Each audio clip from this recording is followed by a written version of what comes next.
did you review any documents? I looked at a couple of documents, yes. Okay.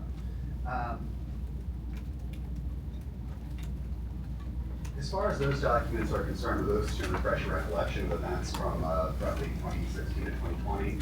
Yes. And were there any documents in particular that you relied upon in refreshing your recollections? No. Have you communicated with anyone besides your counsel regarding your testimony? No. And if you could, what is your educational background? Attended the University of Akron in sales and marketing. And are you currently employed? No, I'm not. And did you previously work for FirstEnergy? Yes, I did. And when did you first start with FirstEnergy? October of 1969. And what was your first position there? Survey crew. And as far as your tenure at FirstEnergy, when did that end? Ended October 29th of 2020. And what was your final role at FirstEnergy? Senior Vice President over communications, branding, energy efficiency, sales, product development. How long were you in that position? 5 years.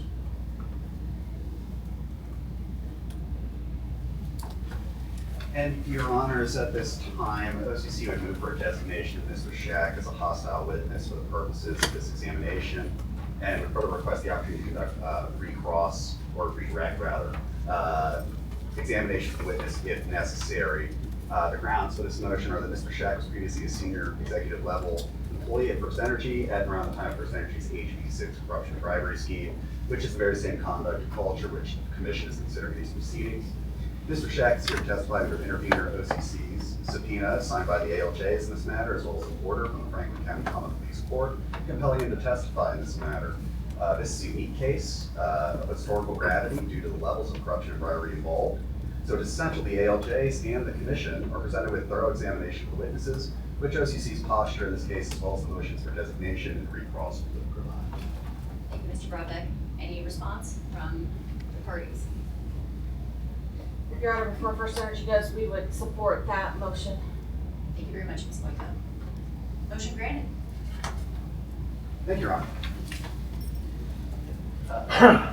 Mr. Chack, during your time at FirstEnergy, what did your role in that senior vice president, that final role you were in, what did that generally involve? Really overseeing those operations that I told you. Okay.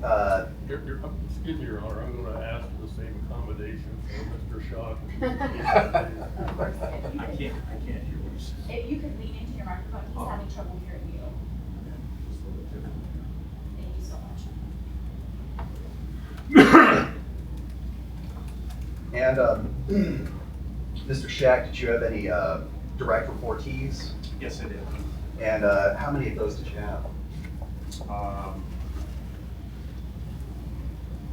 I had, I'm trying to count it, 5 direct employees. Okay. And when was the last time you spoke with Joel Bailey? 5 years or longer. Eileen Nicholson? 5 years or longer. Chuck Jones? 5 years or longer. And Ty Pines? 5 years or longer. Mike Dowling? 5 years or longer. Jason Lazowski? 5 years or longer. Leela Vespoli? 5 years or longer. Sam Randazzo? That was in April of 19. And what was the nature of that conversation? It was an event, not an event, we went to his home. And is that his home here in Columbus, Ohio? Home in Florida. And were any other people there? Yes. And who else was present? Chuck Jones, Steve Straw, and John Story. And what were you all discussing? There was discussion about House Bill 6, discussion about the seats test, and the discussion about DMR provider. And did any of this discussion turn towards influencing PUCO decisions on those matters? I don't know. As far as not knowing, could you just expand on I don't know if it did or didn't. The discussions were brought up by Chuck, and he talked to Sam about each of those areas and asked if there was help that Sam could provide in those areas. And then when that was kind of concluding, Chuck asked us, myself, John Story, and Steve Burgess, and I sitting there listening, asked us to go outside. He wanted to talk to Sam in private. So we were outside for about 10 minutes. Then Sam and Chuck came back out, and we're staying on his boat dock. We talked a little bit, just normal stuff, and then we left. that? And that's the last time you spoke to Sam Randazzo? That's the only time I spoke to Sam Randazzo. And actually, it was more of a high and by than any type dialogue. As far as that trip is concerned in April of 2019, how did you get down to Florida? The corporate jet. And was that paid for by FirstEnergy? No. Well, you're flying corporate jet, but then they bill you for your time on the jet. Okay. And you were billed fully for that expense? Yes.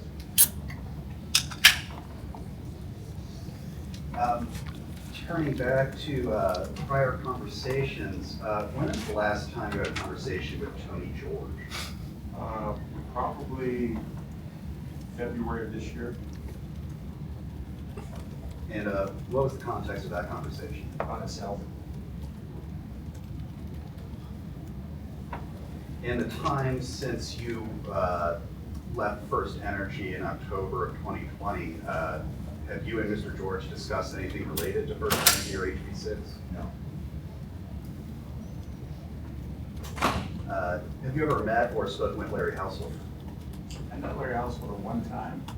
That was in 2016. Chuck invited him to a ball game.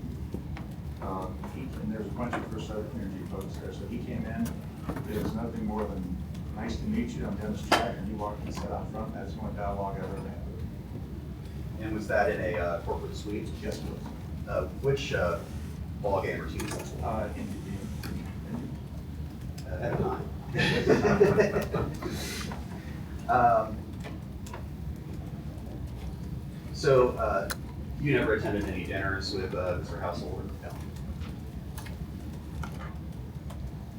As part of your duties in your final role at FirstEnergy, did you ever discuss lobbying efforts on behalf of FirstEnergy with other executives or employees? No. So you never had any discussions about interacting with politicians with Mr. Dowling or Mr. Jones? No. Or any other employees? No. Were you ever involved in lobbying activities? No. Or any other activities while working for FirstEnergy that you felt went beyond the scope of the duties of your employment? I don't believe so.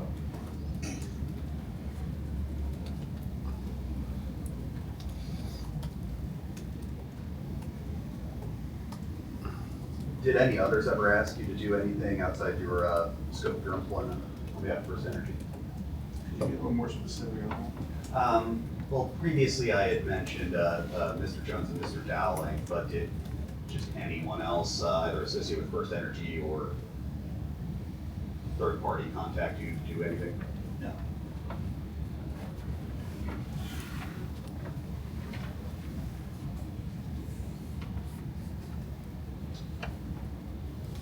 Did you ever discuss coordinating the look, feel, messaging, et cetera, of FirstEnergy address or copy for any political campaigns or lobbying efforts?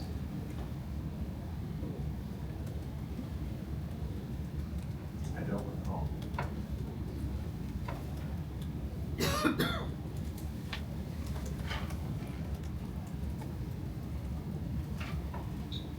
Your Honor, if you could approach with what will will be marked as OCC Exhibit 4. Any approach?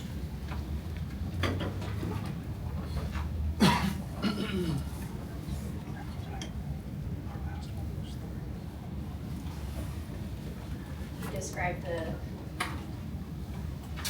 document, Mr. Broadbeck. Yes, Your Honor. The document is an email chain. Actually, the most recent email that this is from Mr. Dowling to a Mr. Joel Daly. However, further down the chain, it is a discussion of a response to Mr. Chack. There'll be some marked.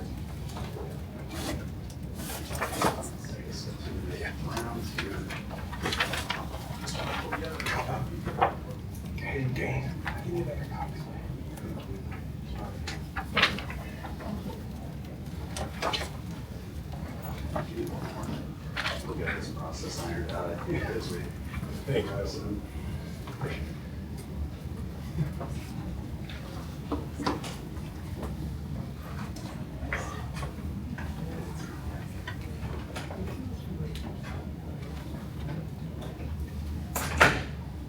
And Mr. Chack, you have in front of you now what is labeled as OCC Exhibit 4. Yeah.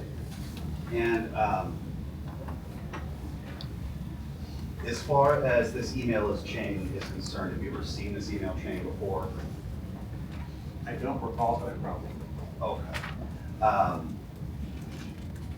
Further down the page, about 2/3 of the way down, you see there's a from Dennis Chack at gmail.com to Charles Jones at FirstEnergy Group. Yes, sir. And that is forwarding a message from Thomas George, is it not? I believe so. Is that Tony George?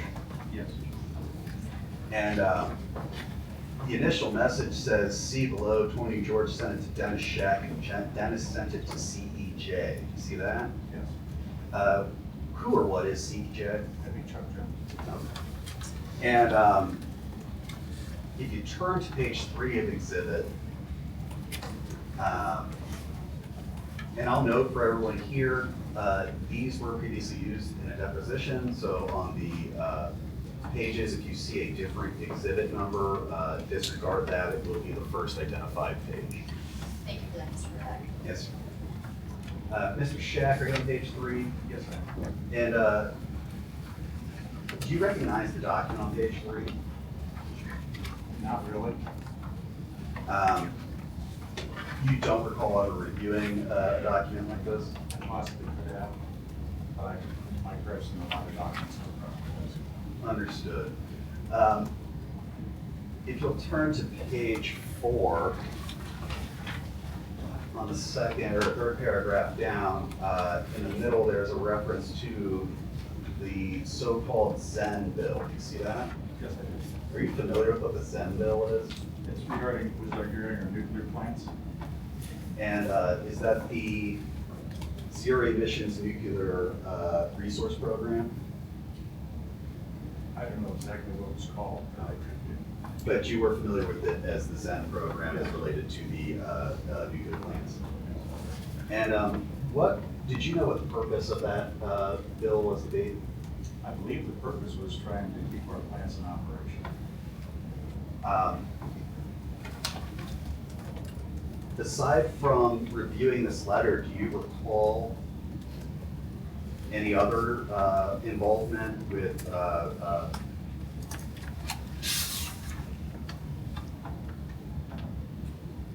working to push the Zen legislation? Me personally? Yes. How about you in your professional capacity with office? Like your direct office? It could have been come through communications, but I may not have seen it. I possibly could have.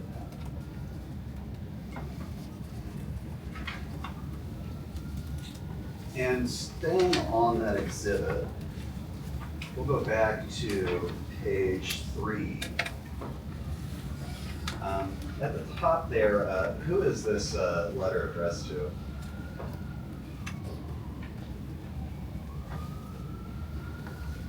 Thomas Corn, Mayor of Liverpool. And as far as this letter is concerned, the top right corner is the emblem for NOPEC, is it not? That's correct. And is that the Northeast Ohio Public Energy Council? Yes. And as far as you may remember, do you know why you were reviewing a letter from NOPEC to a mayor about the Zen legislation? I don't.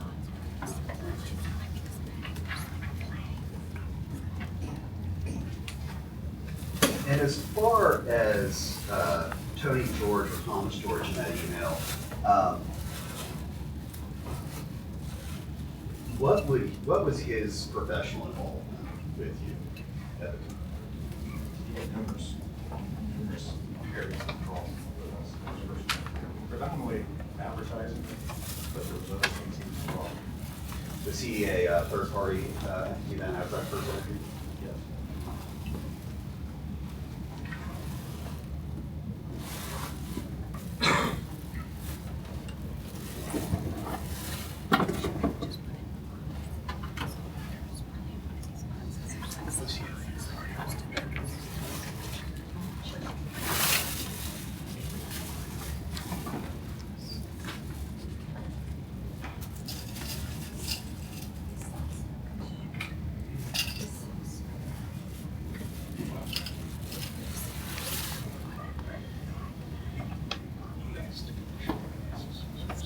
Your Honor, we're now approach with what's been marked, or what will be marked as OCC Exhibit 5. It is another email with an attachment discussing nuclear matters at FirstEnergy. Nobody's still marked?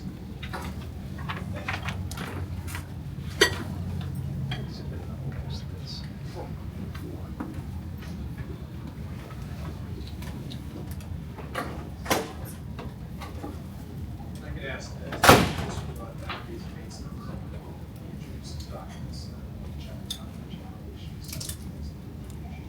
Yes, of course. The beginning dates number on this is FE _civ _SEC _0093H04. Thank you very much, Mr. Manillo. I agree with that. It will help keep things clear. Your Honor, one more pause. I'm still having difficulty hearing. I don't know if we can hold the mic either Let's closer, go maybe it's, off the record for a moment. maybe it's the mic.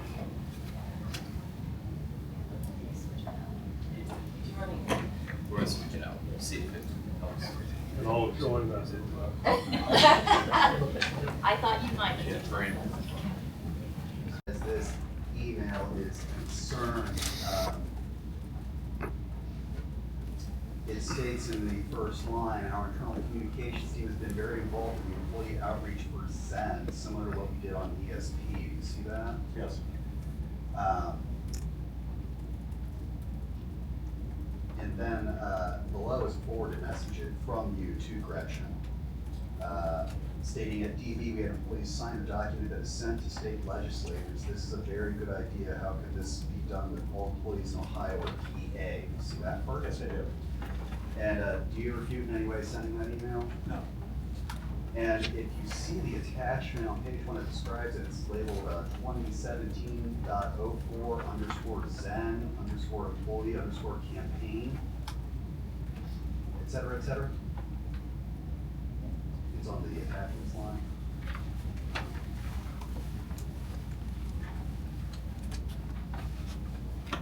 At the top, under that. Yes, just attachments : 2017 _Zen _employee. Okay. You see that? Yes. And then if you turn to that attachment, which would be page 3, on the right-hand side, there's a header that has an image in the shape of Ohio. You see that? Yes, I do. And on top of that, superimposed is Operation Nuclear Preserving Ohio's Plants. Do you see that? Yes, I do. In the bottom left-hand corner, does it say FirstEnergy? Yes, I do. Is that the, is this then an internal document from FirstEnergy regarding nuclear programs? I'm assuming it is. Okay. If you turn to the next page, if you look at the top left corner, do you see the Zen of nuclear power? Yes. And it says that in Ohio, midway down in that box, we're supporting legislators as they work on plans to help preserve our state's baseload nuclear rating. Called Zero Emission Nuclear Resource Program, ZEN. The proposal is similar to actions taken in New York and Illinois to protect nuclear power generation. Is that written there? Yes. And again, this is an email that was sent to you from Gretchen at your FirstEnergy Corps email addresses. Yes.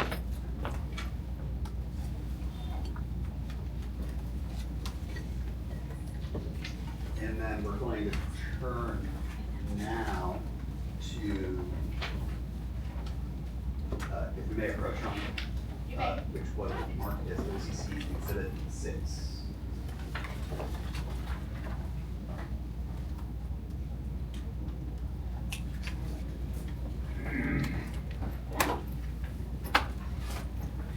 Would you care to describe the document, Mr. Robeck? Yes, Your Honor.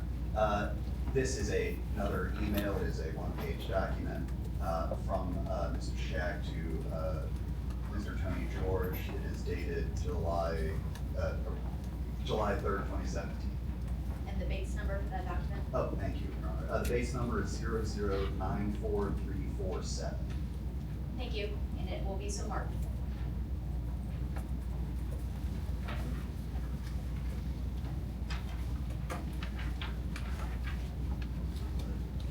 Thanks.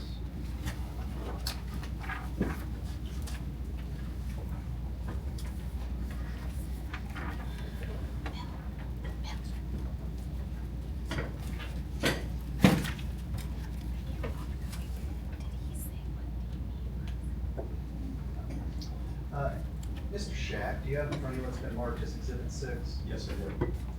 And at the top, is that an email from you to Mr. Tony George? Yes, it is. And have you seen this document before? I'm assuming I probably did. Okay. And as far as the subject line of this, it says forward FES POC letters to NOPEC communities. Do you see that? Yes, I do. And the body of the message that you sent to Mr. George, it just states, here are letters. You see that? Yes. And then the email that you are forwarding from a Diane Francis states that it is a PDF containing all of the FES letters to NOPEC communities. Do you see that? Yes, I do. Did you review FirstEnergy letters to NOPEC communities? I might have, but in these cases, they're developed by communications. A lot of this is information only that I get, and they're not asking me for my input.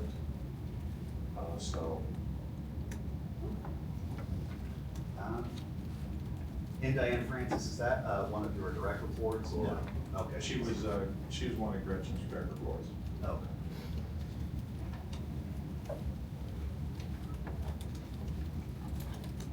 Mr. Robeck, I just want to make something clear on the record. OCC, what's been marked as OCC Exhibit 4, OCC Exhibit 5, and OCC Exhibit 6 has the confidential designation at the bottom. I expect that these documents have been released to the public, is that correct? Yes, Your Honor, and as well, these documents were also used for Mr. Shack's deposition by OCC, and at that time, they were also reviewed by FirstEnergy. I believe the confidential designation on the documents themselves comes from their earlier batching for the, hold up, FirstEnergy can correct me here, SEC litigation. I'm sure he will if he needs to. No confidentiality concerns, it's not the SEC litigation. Oh, thank you. Yes. And please speak up if so, and I will collect them all and destroy them. Thank you, but if we could make that noted for the record, any document that is marked has that marking, if we could make that clear, I think that'd be helpful. Yes, Your Honor, we'll try to do that while they're making the rounds. Thank you so much. Now, Mr. Chack, are you familiar with the outcome of the Zen legislation? I believe it didn't pass.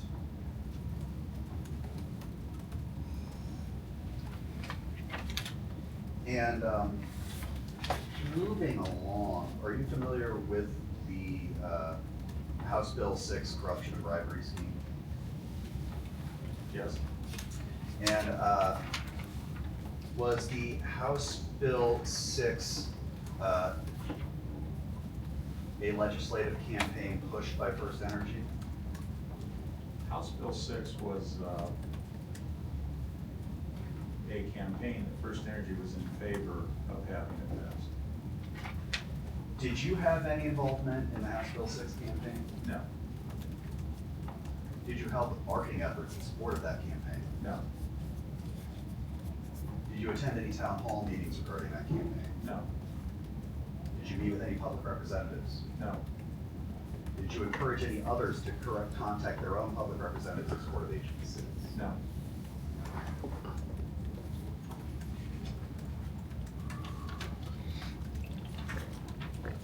Are you familiar with an organization known as Partners for Progress? Well, I've read about it, I've read their name in the paper, but I'm not familiar with them. So you have no personal familiarity or involvement? No. Did you ever have any discussions with energy employees or officers about Partners for Progress? No.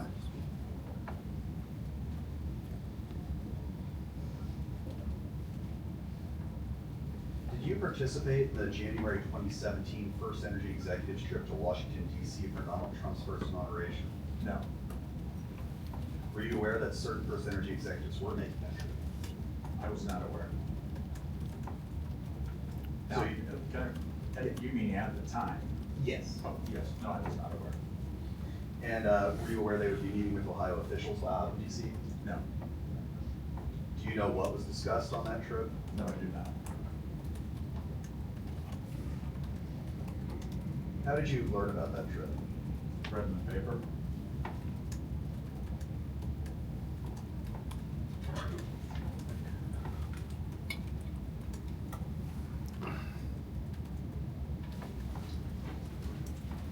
We're going to turn now to another exhibit.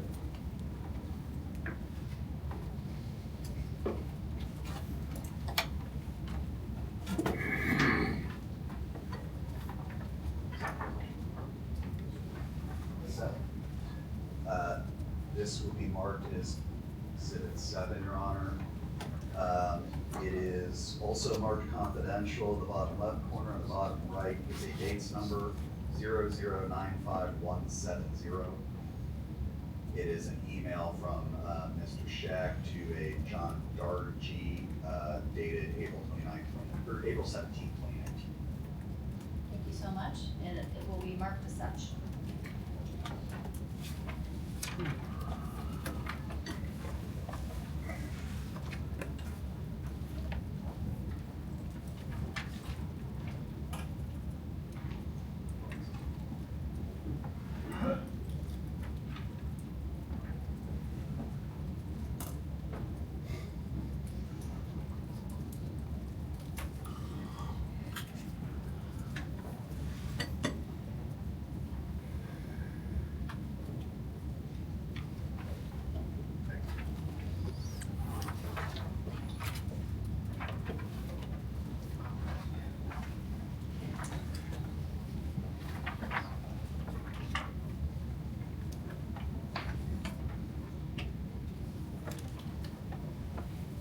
And Mr. Chack, do you have in front of you what's been marked as OCC Exhibit 7? Yes, I did. And at the top there is that email from you to Mr. John Dargy. Yes, it is. And do you recognize this email? I'm sure I saw it at some point. And as far as this is concerned, look on page 2 at the bottom. And it says there on April 17, 2019 at 9:36 a.m., Chack Dennis wrote, "Mike, can you send me any type of script that we propose for changes in energy efficiency in Ohio relating to what we presented to the legislature?" Do you see that? Yes. And then the chain proceeds back to page 1, if you could, with messaging that says, "Dennis, I've attached the following documents as requested." Do you see that? Yes, I do. And as far as the title of those documents, those attachments, do you see that it says decoupling language from HB6.docx? Yes, I do. And Ohio HB6 decoupling talking points.docx? Yes. And you're sending that to John Dargy, correct? Yes. And who is John Dargy? John was vice president over energy efficiency. And in this context, what is decoupling? What is the language? If I understand decoupling right, that they were establishing a baseline for revenue for FirstEnergy. And this would be you reviewing the messaging for that? No. This, I think, I sent to John because reading this, it says in addition, addressing the impact of House Bill 6 repeal of energy efficiency mandates. That's why I sent it to John, because that would affect his entire area. Okay. And do you know why you said this does not look good for Ohio? Because his whole organization was based around the dollars sent into energy efficiency, really mandated by, I think, Public Utilities Commission, that we had to do so much expenditure on energy efficiency, light bulbs, things such as that. And if they were gonna do away with that, then we're gonna have to make changes to his organization.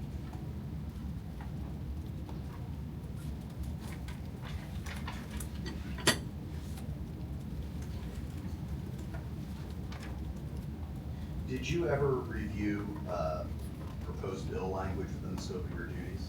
No.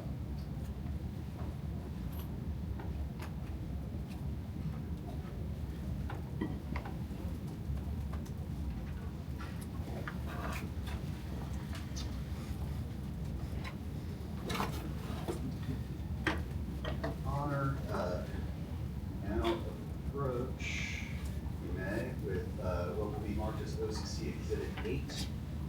This is an email from Douglas Colfella to Charles Jones, CCing Michael Dowling and Dennis Chack, dated October 2nd, 2019. It is also marked confidential, dates number 0224300. Are you still marked? Thank you, Your Honor. Sorry, did you say it's marked confidential or now it is not No, confidential? it was previously marked confidential. I'm just making that clear for the record. That it's not confidential? That it's not, and that's why I'm reading the dates number so that corporate can speak up. Thank you.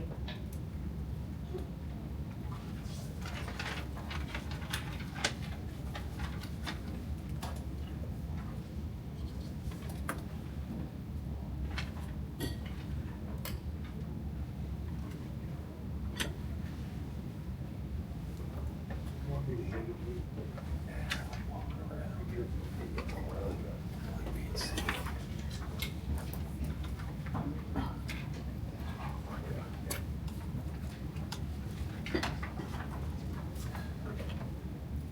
And Mr. Chack, you have what's been marked as OCC Exhibit 8 in front of you. Yes, I do. Yes, I do. And as far as Exhibit 8 is concerned, do you see your name there in the CC field? Yes, I do. And do you dispute having seen this document? No. And as far as the subject line, is this regarding a statement on HB 6 referendum? Yes. And if you'll flip to the bottom of page 2, going to page 3. It says original message from Jones Charles to Chack Dennis. Do you see that?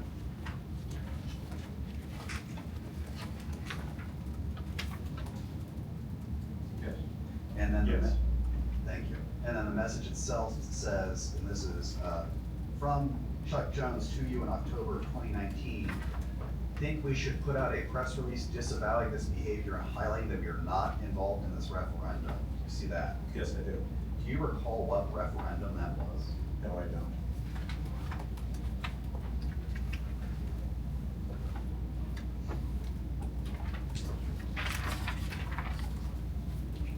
If you'll turn back to page 1,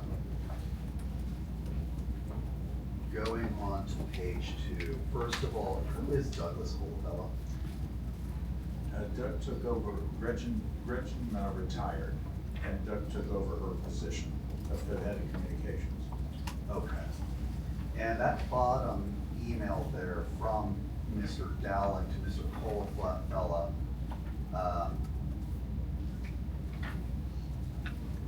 if you follow it to the next page, it states, here's a proposed statement. Do you see that language? It's on the top of page 2.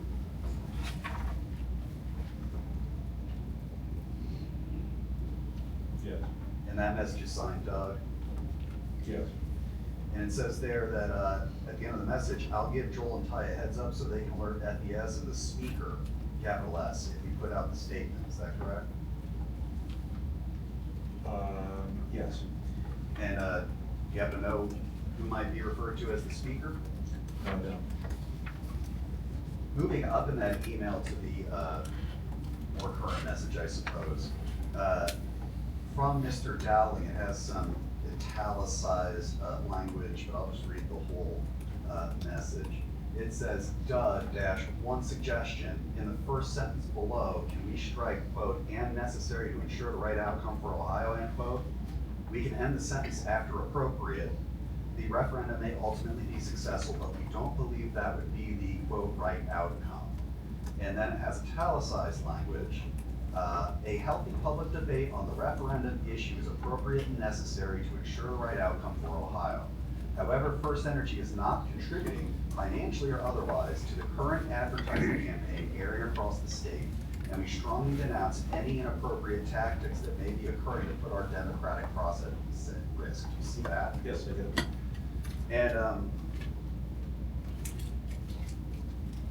this statement is from October 2019, correct? Yes, it is. Is that statement a lie? I really can't comment on it. This to me here was information only for me coming through. The way the process works, if Chuck Jones went to Doug, head of communications, he dealt right with Chuck or Mike Dowling. I wasn't in the loop. This was more of a process they would use just to say, here you go, here's what's going on. Given your present knowledge now, looking back, is that statement that was sent to you for information only purposes, or CC on you, to you, was it a lie? I don't know.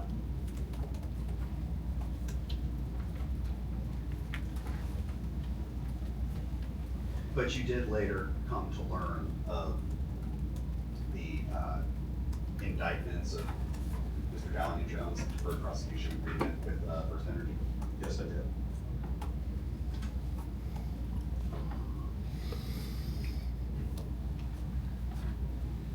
We're going to turn another exhibit.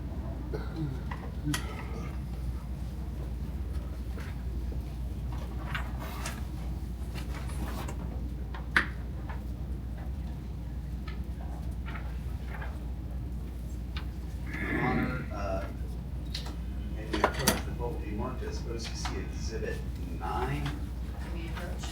This is on the front page, what others may recognize as a text message read report. It is marked confidential previously. The base number for FirstEnergy is 0136132. So marked.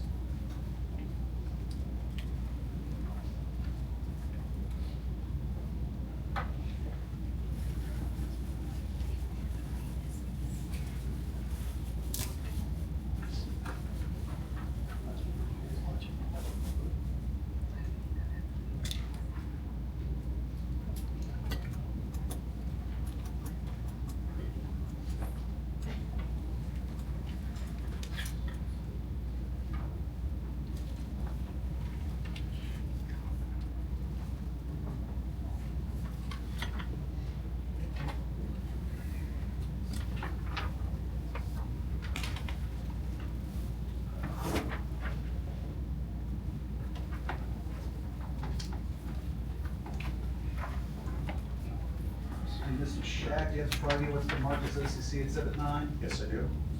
And at the top of that document, do you see where it says Chuck Jones iPad and then a bunch of numbers and letters? Yes, I do. And for date range, do you see that it says March 4th? Yes, March 4th, 2020. Yes. And below that, it says 5 messages between Charles and Dennis Chack, Yes. or Charles Jones and Dennis Chack. You'll turn to page 2.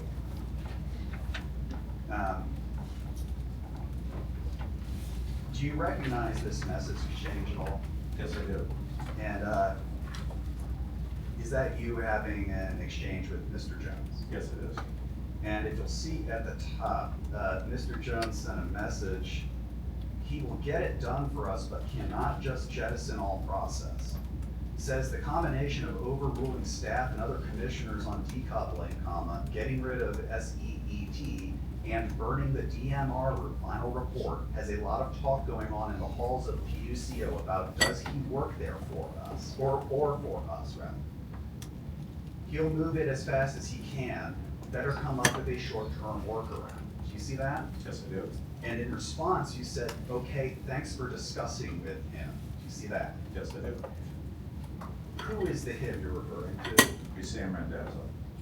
And what is your understanding of what Mr. Jones was sharing with you there as far as an update?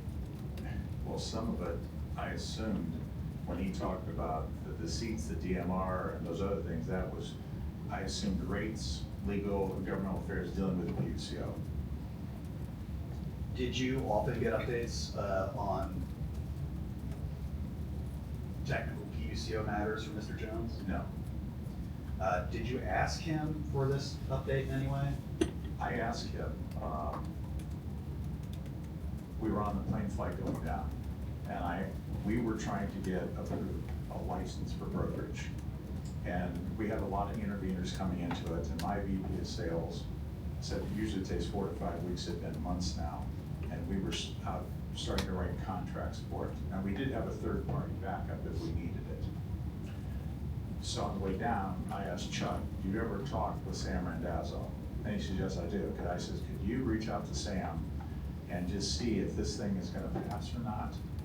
And if it is there any way that he could move it up a little bit? And that was the extent of the conversation, and this is what I got back. Did you have a belief at the time that Mr. Jones could influence Mr. Randazzo to move up PUCO business? No, but normally, your CEO always has a very good relationship with the chair of the PUCO, because they're like the boss of the utility. So I knew they had a relationship. He may have said it's not gonna pass. We had the workaround already done on it. What was your understanding of what Mr. Jones meant by burning the DMR final report? I have no idea. Did it raise any red flags for you? I assume this was just the company, again, rates, legal, governmental affairs, dealing with the PUCO issues. Okay.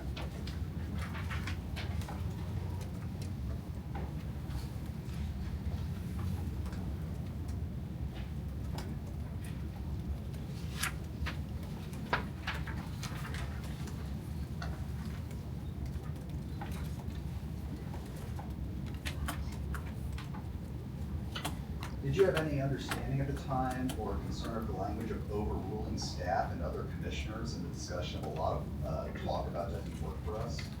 No, I really didn't pay much attention to it. Did Mr. Jones or Mr. Dowling often communicate with you in that type of verbiage? No. So there was no reason for you to think that it was like a colloquialism or a term phrase or anything but Sorry? there was no reason for you to believe it was anything but literal meaning, correct? Correct. Turn us to another exhibit.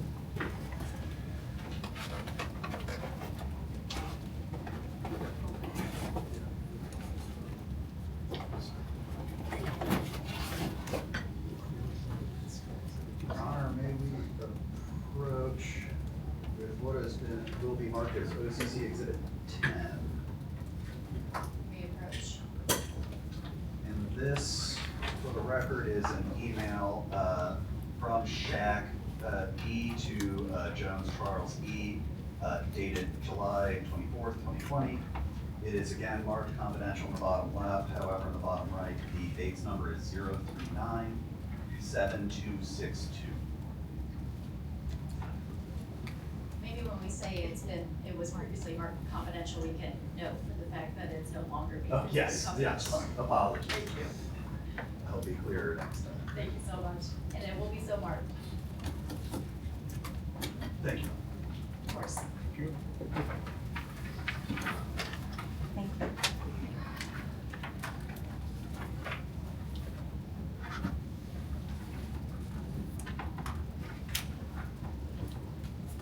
Mr. Chack, do you have in front of you what's been marked as OCC Exhibit 10? Yes, I did. At the top there, is this an email from you to Chuck Jones? Yes, it is. And do you have any reason to refute this email? No. As far as it is concerned, if we go down to the bottom message there that you were forwarding, it says here, "Dear sir, we are appalled at your immoral statements today during your call with investors. To say that your company was ethically righteous in the way you pushed through HB6 is laughable. The facts are clear. You are a knowing party to the biggest corruption case in Ohio history. Someday you will have to face your creator, don't forget that. And right now you need to live under the same roof as your loved ones, knowing that you have done what you have done might tarnish the family name. You have time to repent, but like Zacchaeus in Luke's gospel, it will require restitution to the citizens of Ohio. It will also require you to take back your support of HB6's fitting of renewable energy support in Ohio. There is time, but today is the day for repentance. Until then, your company will be forever associated with the most egregious crime against your fellow citizens in Ohio history." You see that? Yes, I did. And then, for Mr. Jones forwarding this to you, and Mr. Jones stated, "Love note from a customer, probably gonna see op-eds popping up too." You see that? Yes. And this was dated July 2020, correct? That's And in response, you said, "Sounds like he's looking for a new church member." That's correct. Are you referring to the original message there? Yes. And what did you mean by that? Just an off-the-cuff statement. Were you making light of the concerns that Mr. Jones was sharing from those consumers? I wasn't making light of it, but this is something we got on a continual basis and something we dealt with.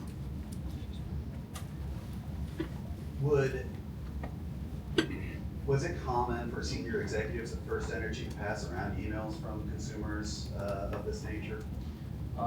It would come through communication because we still had to deal with the media and other things if we got on, so yes. As far as making commentary such as that it's a love note or that they're looking for a new church member, was that a common attitude? It was just, again, off-the-cuff statements.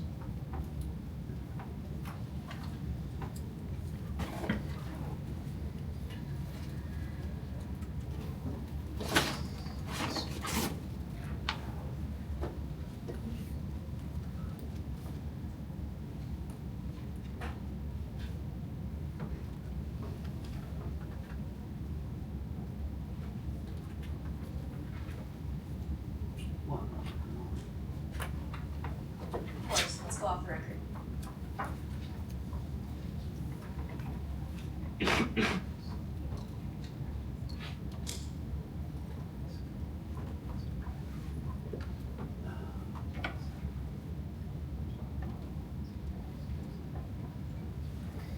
Your Honor, is this appropriate time for a 5-minute? Right. Why don't we go ahead and take the 5 Yeah. minutes while we're off the record? And that is in 11. And that is an email from Mr. Chack to John Lucan dated October 16th, October 18th, 2016, international date format. It is a previously confidential, no longer confidential document from FirstEnergy, base number 0093799. Thank you very much. So marked. Way around.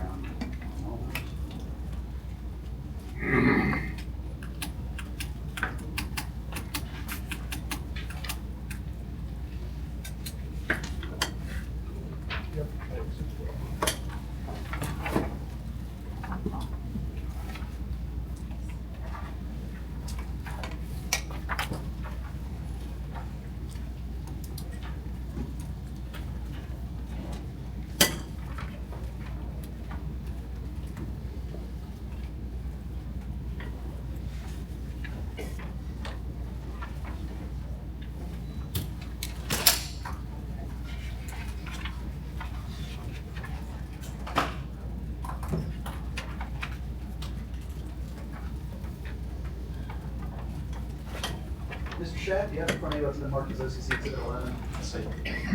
Yes, I do. And you see your name at the top there in the front field. Yes, I do. And do you have any intention to refute this document? No. Do you know who John Lucan is? Yes, he was an attorney for the company. And in the body of this, it says, please review, and we're forwarding a message from Tony George. You see that? Yes. And that is, the message of Tony's message says, please see attached promissory note, please advise on timetable to execute. You see that as well? Yes. If you turn to page 2, promissory note is between COSEC Inc. and FirstEnergy for the principal sum of $175,000. Do you see that in the first paragraph there? Yes, I do. What is COSEC Inc.? I'm assuming it's one of Tony's companies. And what services was it providing to FirstEnergy? I don't know. And is that, you said, one of Mr. George's companies? Yes. Do you know roughly how many companies he was using to do business with FirstEnergy? I don't know the total, but I think he has a significant amount of companies that he himself owns, but how many he did business with, I don't know. Did he do business with other departments at FirstEnergy that weren't under your purview? Possibly. Do you know how many companies from Mr. George were providing services that were under your purview? No. Who is Mr. Thomas T. George to you? He's a business owner, and I met him in the late 1990s. So you've known him since late 1990s? Yes. How did you two meet? And Chuck comes to introduce me to him. And what business is Mr. George involved in? He's involved in multiple businesses. The one main to us was advertising. Did he advertise in or provide services in areas that weren't utility related? I don't believe so. Do you know if he provided services to any utilities that weren't FirstEnergy? I don't know. Were you aware if Mr. George had any involvement in Generation Now? I don't know. Were you aware if he had any involvement in the HB6 corruption and bribery scheme? I don't know. How often on average did you communicate with Mr. George? Probably every couple of weeks. Did you ever meet in person? Oh, yes. And did you two ever meet socially outside of business? Yeah, we were friends for over 20 years. And were you ever introduced to Larry Householder through Mr. George? No. Were you ever present at a meeting between Mr. George and Mr. Householder? No. Is this promissory note at Exhibit 11 between FirstEnergy and COSEC Inc. The only business deal you executed with Mr. George on behalf of FirstEnergy? I don't believe so. But sitting here today, could you share any specifics on others? There may have been other billboard type application. And, well, there was another one too. We were involved in trying to get a white label credit card business started. We looked internally, we tried to deal with banks that dealt with FirstEnergy, we didn't have success. Tony knew we were trying to get in the credit card business. He brought a retired CFO, I think she was from KeyBank, in to try to help get the business up, and had numerous meetings with groups internal to FirstEnergy, so he did some of that. So this would have been like a FirstEnergy credit card? Yes. And as far as the procedure we see occurring in this email where Mr. George emailed you and then you emailed somebody at legal, was that a standard method for business owners and services to engage in doing this FirstEnergy? Not always, no. Does having him send you the promissory note, you being the senior vice president of branding, marketing, sales, et cetera, does that circumvent any internal processes for vendors? No, because the promissory note came from legal.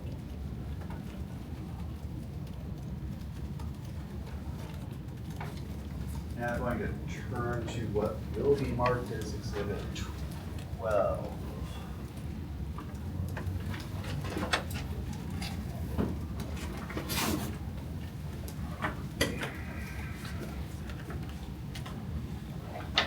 May I approach, Your Honor? You may. And this is an email from Mr. Chack to Gretchen Sekulik, dated November 3rd, 2017. Again, previously marked confidential, no longer considered confidential, dates number 0095002. So marked.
And Mr. Chack, you now have in front of you what is marked as OCC Exhibit 12.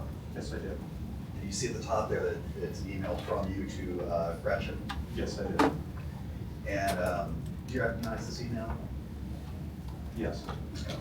And is that dated November 27th or November 3rd, 2017? Yes, it is. And it says in the body there, we are extending these contracts. Please have Tim review. I believe I'm actually saying that, so who you please sign and I'll get them to Tony. Thanks. That's from you to Gretchen, correct? Yes. And from Tony to you, it says, please see attached contract renewals. It lists annual event sponsorship, electronic boards, original outdoor boards. You see that? Yes, I do. And then there are some attachments. If we'll turn to page 2. It is an event sponsorship agreement between Number One Media, which is a division of Josie G Inc. and FirstEnergy Service Company. You see that? Yes. What is Number One Media? I'm assuming it's one of Tony's companies. And are you familiar with Josie G Inc.? I'm assuming it's one of Tony George's companies. And so these were, actually, if you turn to page 4, and there in the signature line, you see Thomas T. George, president. Yes. And as far as this agreement is concerned, so this was a renewal for work with one of Tony George's numerous companies, correct? Yes. Do you specifically recall what Number One Media was performing for FirstEnergy? Again, I think it was advertising. But again, this was your senior vice president of advertising and branding, and but you don't specifically recall these campaigns that were. This campaign I do. The one on the Number One Media, because we were doing a 4th of July sponsorship for the city of Cleveland. That had been gone for years. And it was renewing that because it's one thing we really did for the city of Cleveland. So that's why we renewed it. Thank you. If you'll turn to page 5, there's another document here, and it is headed Ohio Outdoor Advertising LLC. Do you see that? Yes. And what is Ohio Outdoor Advertising LLC? I assume it's just what it's saying, it's an outdoor advertising company. Do Do you know who operates that? I believe it's Tony George. And,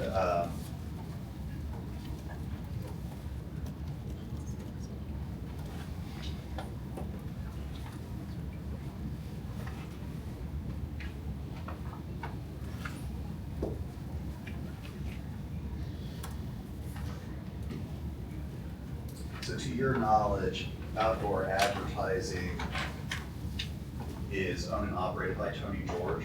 I believe so. Do you know a Denise Angerstein? Yes, I do. And who is that? That's my daughter. And does she have any businesses? She is DMA consulting. So she was not involved in outdoor advertising? Not at the time. Okay. Did she become involved in it at some point? She was going to be involved at some point in time when her business started up, but she had not been involved with any outdoor advertising. No. So she never did work for FirstEnergy through Ohio Outdoor Advertising? No.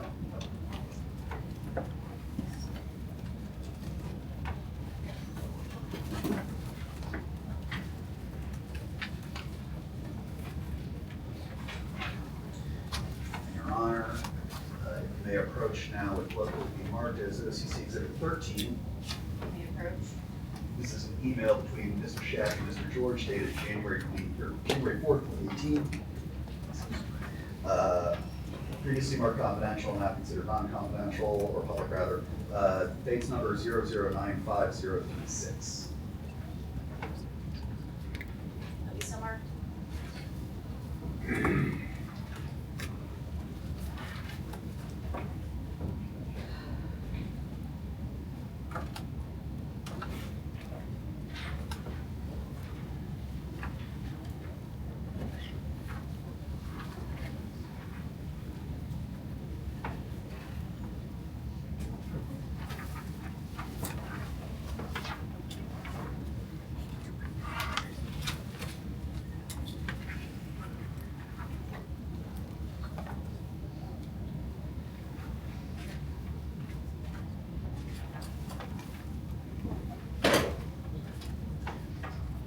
And Mr. Chack, you have in front of you what's been marked as OCC Exhibit 13? Yes, yes, I do. And is this email from you to Mr. Tony George? Yes, it is. And you recognize this email? Yes. And it says there in the body from you to Mr. George, see spend amounts, and then it's a forwarded message from John Darshi, correct? Correct. And it says there in the body, Tony can spend in each operating company for 2018 and 2019. Then it lists CEI 346,280, OE $462,076, and TE $191,644 for a total of $1 million, or for 2 years, $2 million. Do you see that? Yes. And then in the original message down below, it says from you that there'll be 18 or 20 boards through Toledo Edison, CI, and Ohio Edison. Tony will be supplying sizes to you, Gretchen, and billing will come from John Street, so we get recovered. You see that? Yes. Mr. Bravo, could you slow down when you're reading? Oh, yeah, the sorry. documents, just for Yes. the court. I've Thank been you. noticing that myself, sorry. Thank you so much. Do you recall which of Mr. George's businesses were related to billboards? No. And as far as the spend limits, you have that broken down there, and you directly forwarded to Mr. George at the George Group at AOL.com, correct? Yes. Did you send similar limits from you personally as SVP to other vendors? The only vendor I really dealt with was Tony on that. I can't remember calling with anybody else.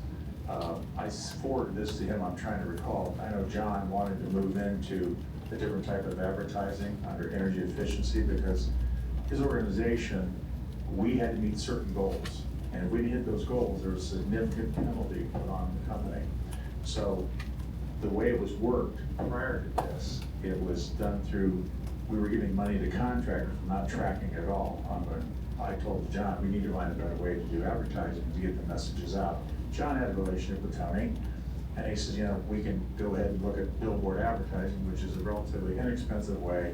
You get a lot of traffic to see the billboards, they rotate the billboards, and it was up to John's call to do it. And I just forwarded that on to Tony saying, here's the spend for a 2-year deal. And making sure then it went to Gretchen and her group to do all the layouts of it, what needed to be done, those types of things. But you did, in the initial email there, set up a meeting to see what type of art we need on the boards and discuss the subject matter of the boards, correct? So I said set up a meeting, which was those folks. So you did not attend a meeting of these folks to arrange the needs for a $2 million 2-year marketing campaign? No. That, if it failed, would have put at risk an entire division of FirstEnergy? No, I had very competent people working in that. They knew much more about communication and marketing advertising than I ever did.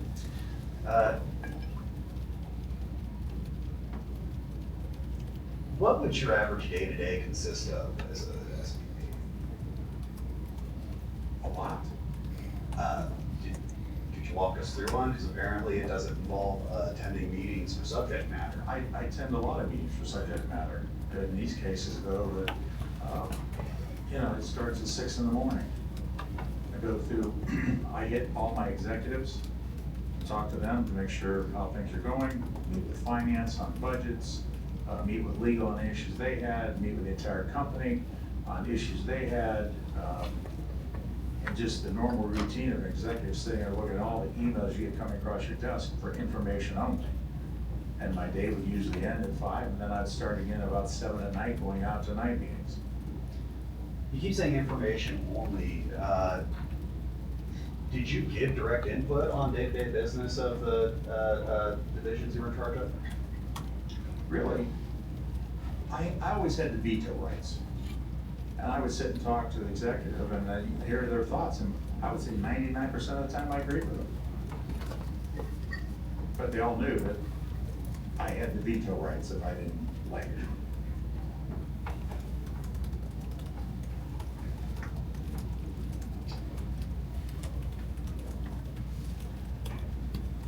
We're going to look now. One moment.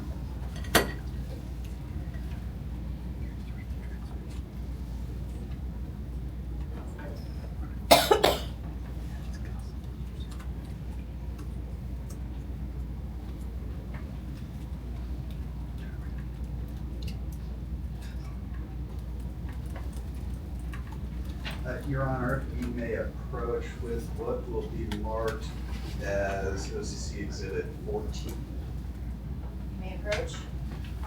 And this is an email from DennisShack@gmail.com to ShackT@FirstEnergyCorp.com dated November 27th, 2018. Again, bottom left corner is marked confidential. It is no longer considered confidential. Base number 0095124. Thank you. It's so marked.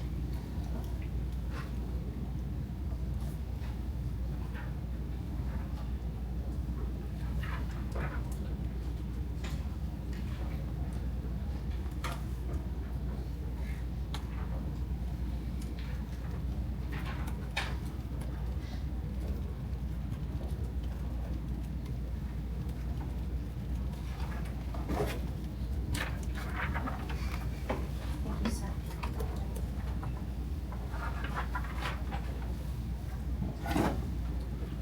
Mr. Shack, do you have what's marked as Exhibit 14 in front of you? Yes, I do.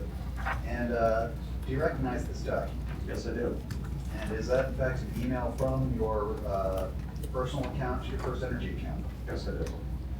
And it says begin forwarded message, and it's an email from Denise, your daughter, to you, is that correct? Yes. And that contains a DMA Consulting LLC outdoor advertising contract, is that correct? Yeah. And moving further down, it says that it's for a production of vinyl advertising for a price of $44,000 per month. You see that? Yes. And twice per year. And you stated earlier that DMA Consulting is owned by your daughter? Yes. And that is the same DMA Consulting that we see in this contract here? Yes.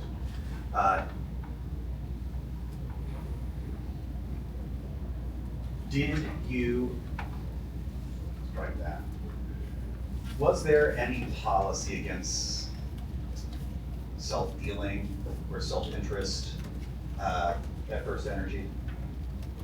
I didn't have any interest in this. You had no interest in getting your biological daughter's company tens of thousands of dollars annually from the company that you're a senior executive at? There was no money coming from FirstEnergy. Where was the money coming from? This document we're looking at, Tony George asked her to prepare, because I told you he was eventually gonna get her into advertising. This is what she prepared, given to him, never executed. But you did send it to your FirstEnergy Corps email, correct? I had nothing to hide. That I asked whether or not you sent it to your FirstEnergy Corps Yeah. email. I had nothing to hide. Again, did you send it to your FirstEnergy Corps email? And he answered Yeah. yes. Why? I probably sent it there because my computer had my personal account and my FirstEnergy account on it. So my assistant went in and looked at all my personal account and all my FirstEnergy account. I sent it to my FirstEnergy account because my daughter sent it to me and I printed it out so I could take a look at Okay. Yeah, did you present it to anybody else at FirstEnergy? it. No.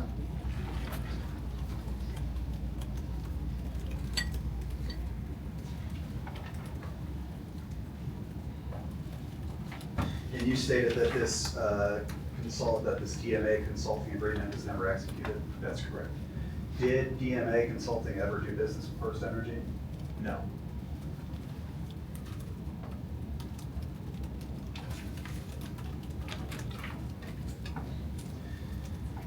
Did you feel that your relationship with Tony George made any of your various dealings with him through FirstEnergy and the scope of your duties, did you think any of that was made inappropriate? No.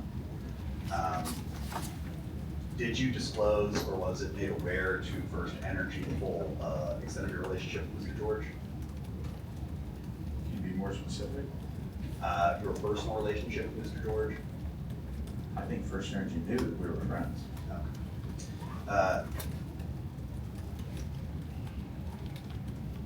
Did you think it would have been appropriate for your daughter to have her consulting company do business with FirstEnergy?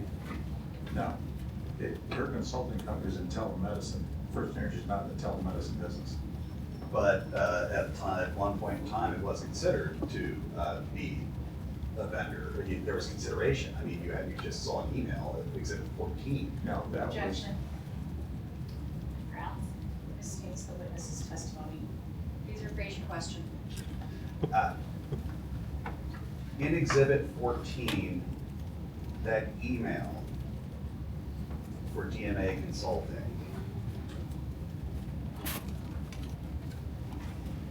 you had indicated in your answer that it was for doing business with one of Mr. George's companies, correct? this is what Tony asked my daughter for outdoor advertising, so he could see the format. She put it together and was sent to him. As a perspective, or a As I prospective? told you, eventually she was gonna be in the advertising business when they launched their telemedicine business. He was gonna teach her about the advertising business. So this is, by your testimony, more of like a practice draft? This is what he asked her to see her put together, and she put it together for him. Does she have any formal education in business? She has quite a bit.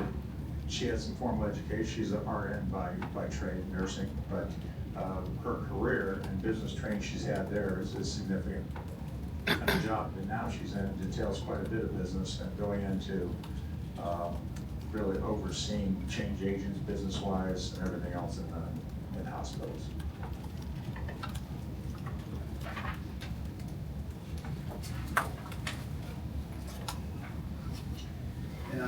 Moving on, you stated at the outset that you left FirstEnergy in October of 2020, is that correct? When I was let go? Yes. October 29.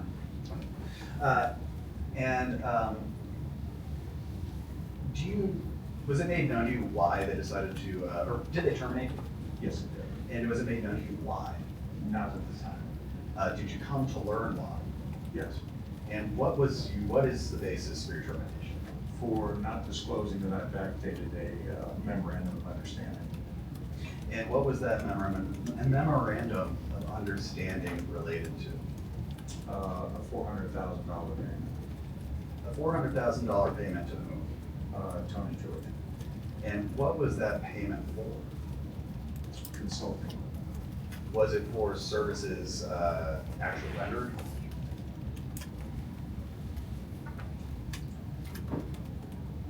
I don't know.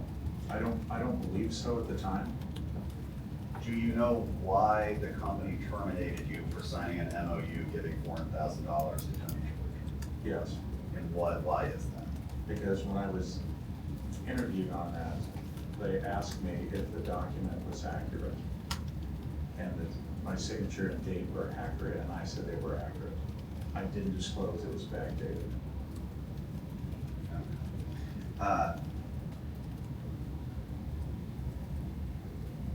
Did you ever review codes of conduct at FirstEnergy? I did. You did? I did not. Oh. Did you ever attend compliance training at FirstEnergy? The only compliance training I remember is the doing online, which was the separation between regulated and unregulated business. How frequently did you do that? That was an annual basis. Did you ever attend conflict of interest training? Not that I can recall. Any anti-embezzlement training? Not that I can recall. Gift giving? Or the FRCP, or no, CRP, foreign corrupt? I don't think so. Practice that. What about bribery and corruption training generally? Not that I can remember. Did you receive any ongoing training or instruction at all while at FirstEnergy regarding corporate conduct, ethics, or operations, besides the regulated and non-regulated business? Not that I can remember. And do you believe your termination from FirstEnergy was justified? Yes.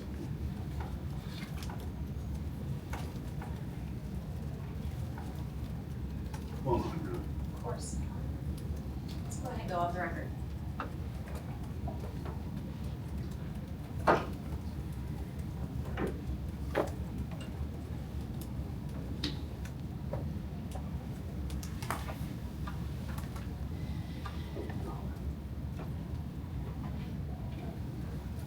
At this time, nothing further from OCC. Let's However, again, Hold Your on, Honor- Mr. Broadbeck, we're off the record. Sorry. Let's go back on the record, Mr. Broadbeck. Thank you, Your Honor. At this time, there is nothing further from OCC.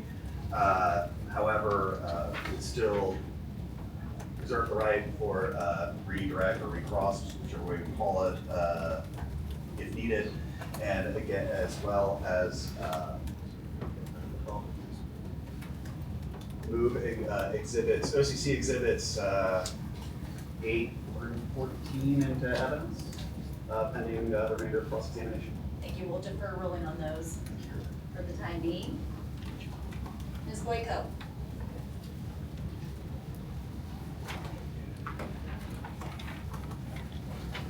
Look, one moment, Ms. Boyko, let's go off the record. For the benefit of everyone that has not been with us for the rest of the week, we typically take our lunch break around 12:30, so you can plan accordingly. Just wanted to put that out there so everyone can make whatever arrangements they need to make. Thank you. Let's go back on the record. Apologies, Ms. Boyko, whenever you're ready. Thank you, Your Honor. Good morning, Mr. Chack. I'm usually not accused of being quiet, so I think you'll be able to hear me. My name is Kim PUCO, and I represent the Ohio Manufacturers Association, Energy Group in this case. I'd like to follow up on some of the questions you've been asked and ask you some additional ones, sir. I'd like to back up a little bit and talk a little bit more about your various positions at the company, since you had quite a long career at FirstEnergy. 51 years. 51? 51. Glad you didn't make me do that math. From 2017 until you were terminated in 2020, you were Senior Vice President, Product Development, Marketing, and Branding of FirstEnergy Service Company. Is that correct? And also the, and energy efficiency and sales.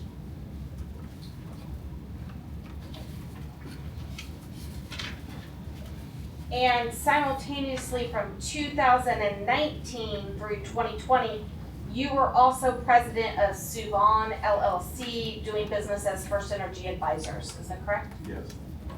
And from 2015 until 2017, you were Senior Vice President of Marketing and Branding of FESC, so the service company. Is that correct? I don't recall. If you have the data, I would say yes. Okay, and prior to 2015, you were the Vice President of the Toledo Edison Company, Ohio Edison Company, and Cleveland Electric Illuminating Company. Is that correct? No, I was president of Ohio Operations.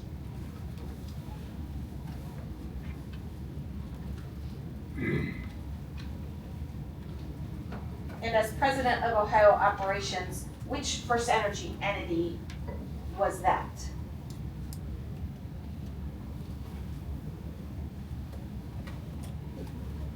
I think it's a service company, FirstEnergy Service Company. Okay. And it sounds like if I say service company, you know that I'm talking about FirstEnergy Service Company, FESC. Is that fair? And FESC is. The service company, FirstEnergy Service That's Company? what, yes, okay. I'm Okay. sorry. And if I talk about the, let's call them the Ohio utilities, do you understand that to mean Toledo Edison, CEI, and Ohio Edison? Yes, I do. So,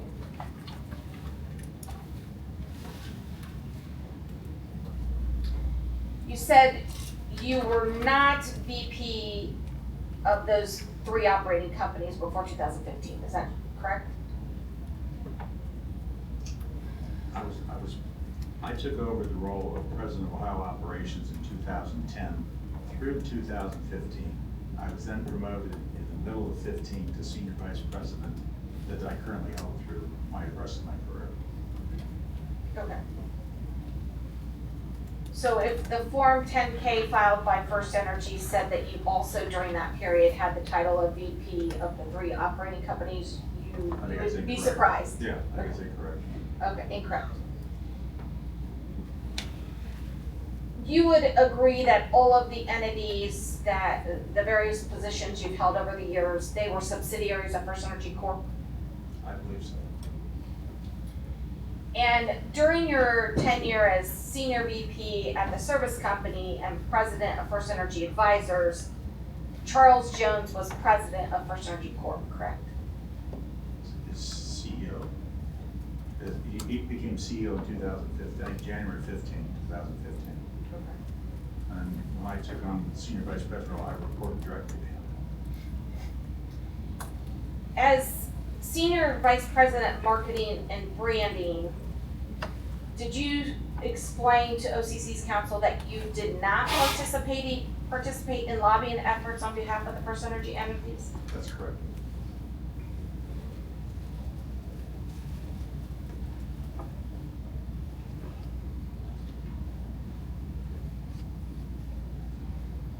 Since your termination, well, strike that, I'm gonna ask you, you are familiar with the series of events that are now widely referred to as House Bill 6, aren't you? Yes. And you were familiar with the events leading up to the passage of the piece of legislation, House Bill 6, were you not? Grounds? This states his testimony.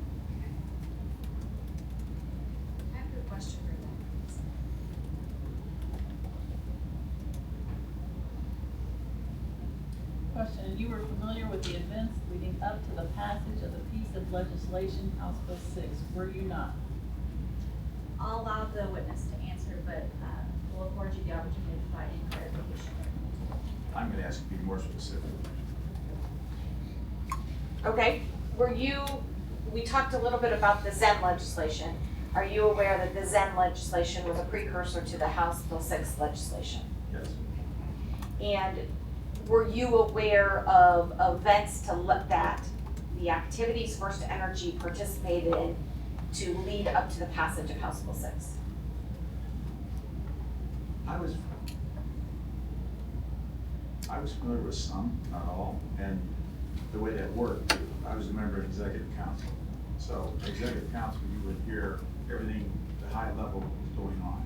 You would hear where it stood, you know, Mike would talk, Chuck would talk, Bob Ruff would talk about it. You could kind of get the snippets, and that was about it. Okay.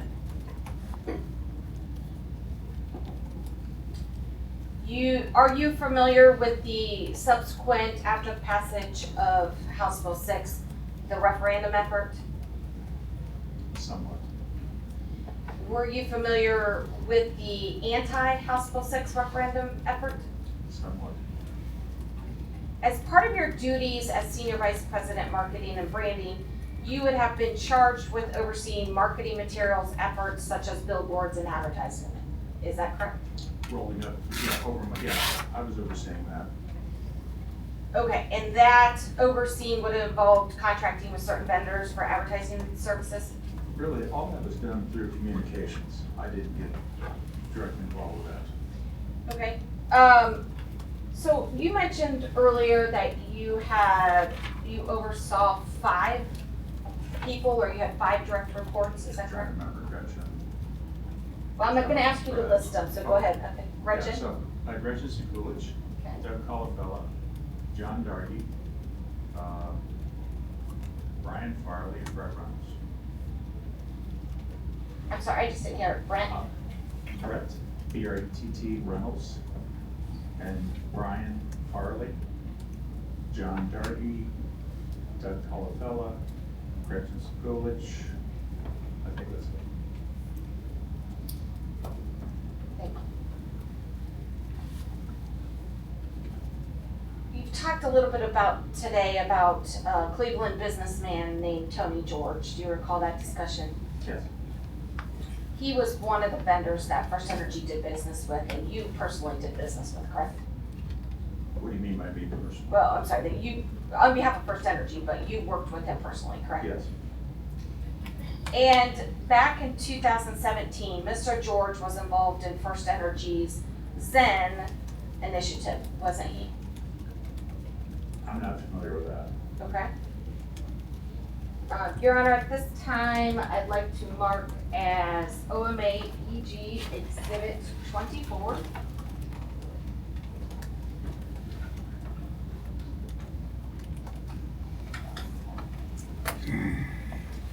It is an email chain from, I'm just gonna call her Gretchen, if that's okay with you. I'm gonna Yeah, butcher her that's name fine. if I try to say it.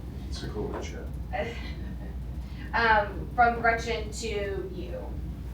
And this is dated April 19th, 2017. This was also deemed non-confidential, and the Bates number is FE Civ Sec 0093804. As so marked.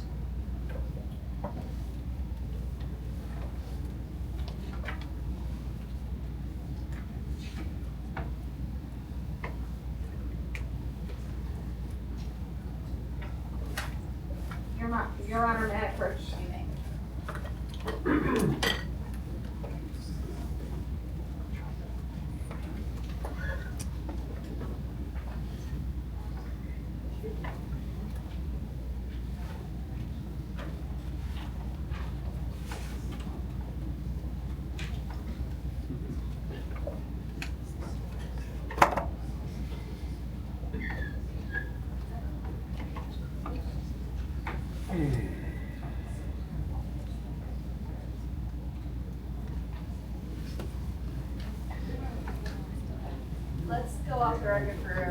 moment. Sorry, I thought it had something different attached. It's the same. The same. So, let's just leave it as OCC, my apology. What number was OCC? 5. Okay.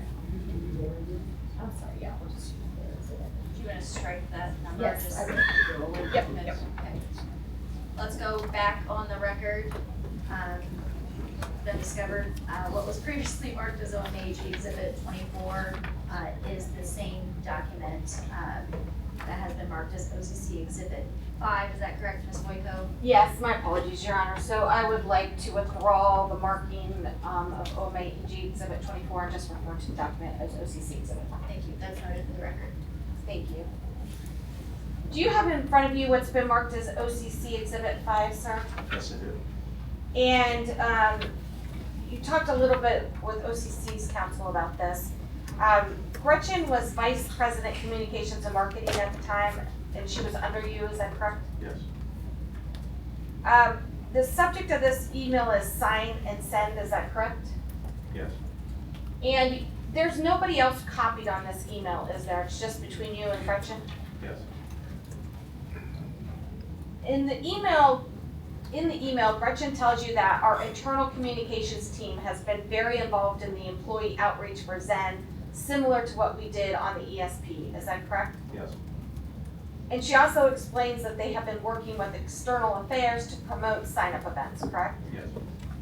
And you looked at the attachment previously, which is an attachment regarding the Zen legislation and an outreach effort by FirstEnergy, is that correct? Yes.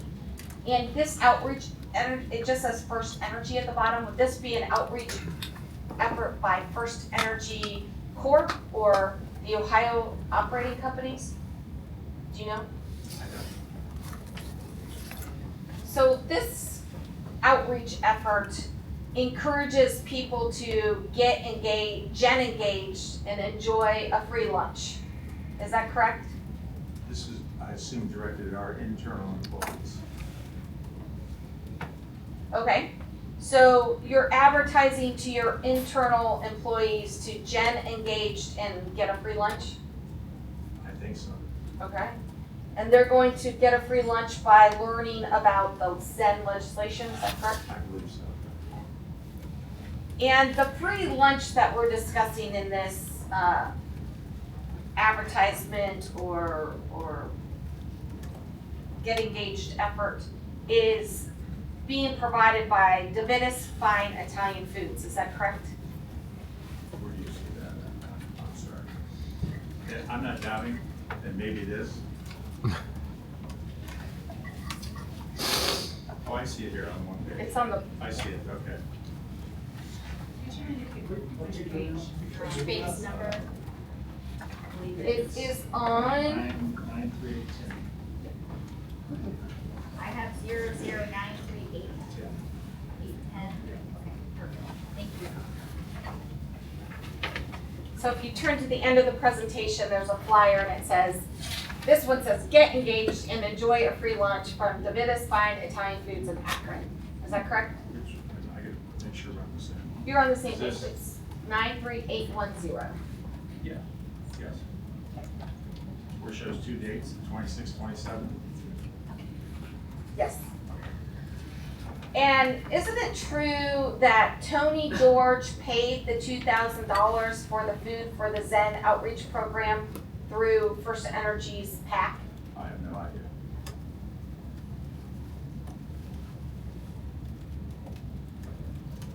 Is Tony George, is he reside in Toledo or Cleveland?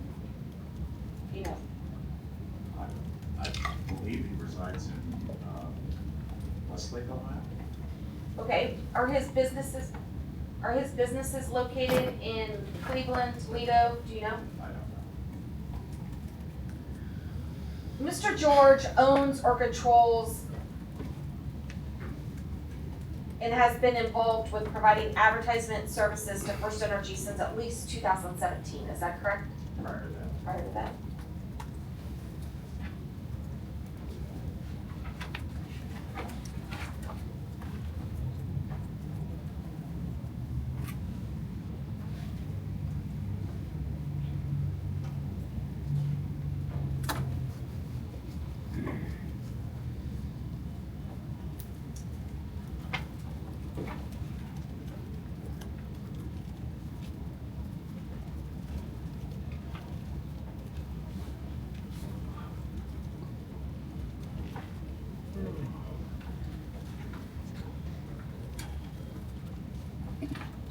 front of you what's been marked as OCC Exhibit 12?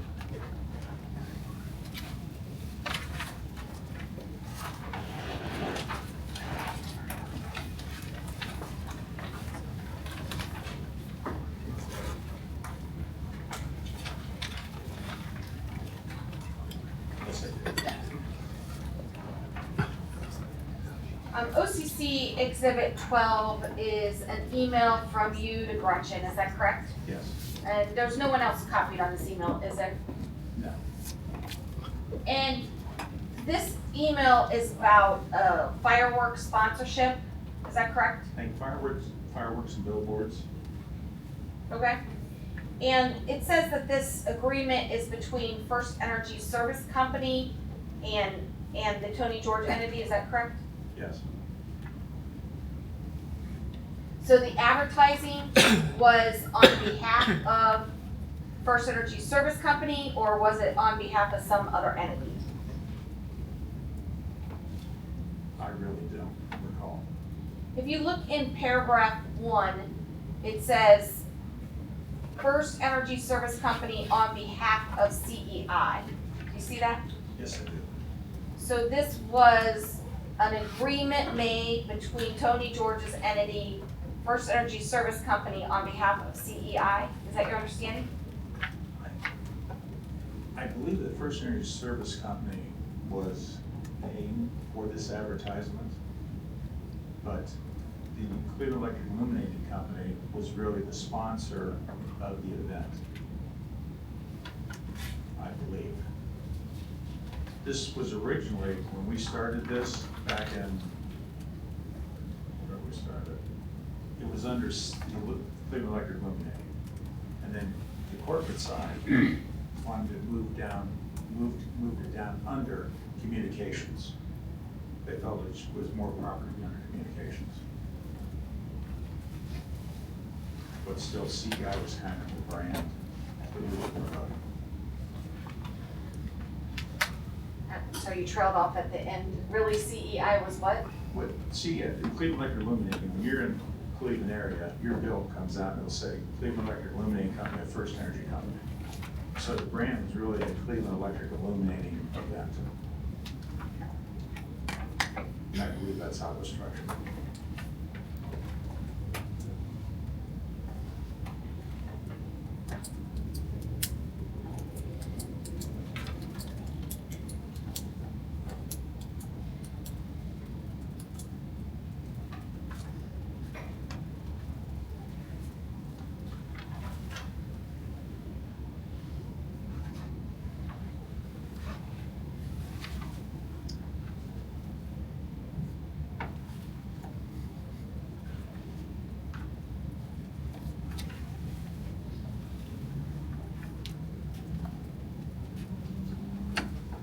On this email, the subject is contract renewals, is that correct? Yes.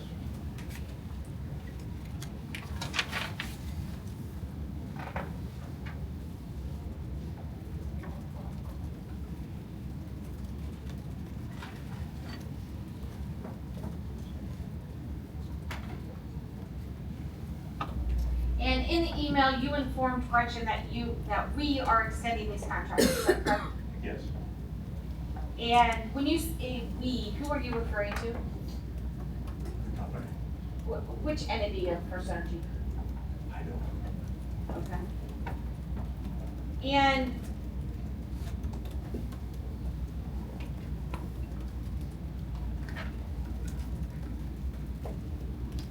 And you were extending these or were you extending the contracts at the same amount or at an increased amount? I don't recall.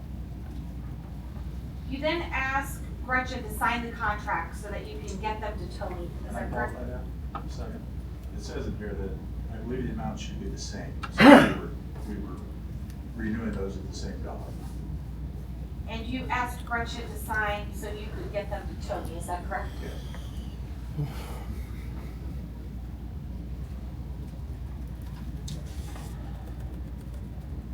And the message that you were forwarding is from your email to Tony George, is that correct?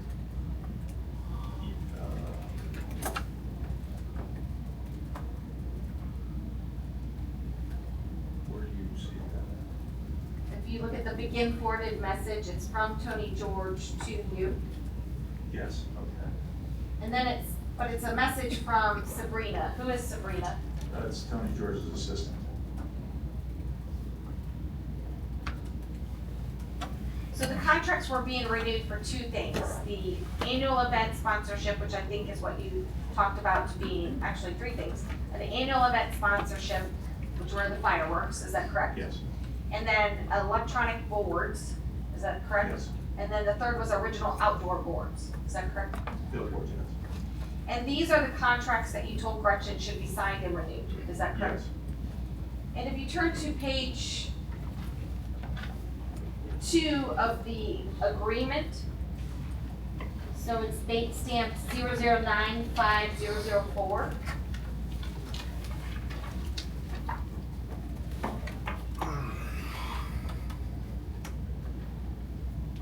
Are you there? Yes.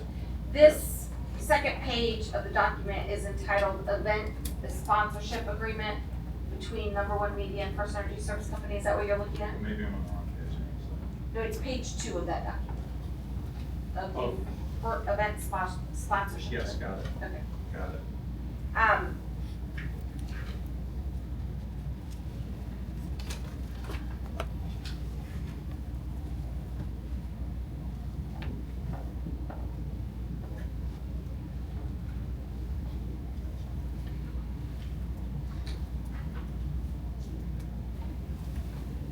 If you look at item 4 on page 2 of the agreement, there's a paragraph entitled compensation. Do you see that?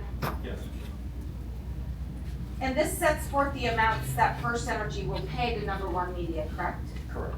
And according to this provision, FirstEnergy will pay Number One Media $325,000 every year by December 31st of 2018 through 2022, correct? Yes, And so the value of the contract is that FirstEnergy will pay Number One Media over $1.6 million by the end of 2022, correct? if that's what it calculates. If you look at the next page, it's the signature page.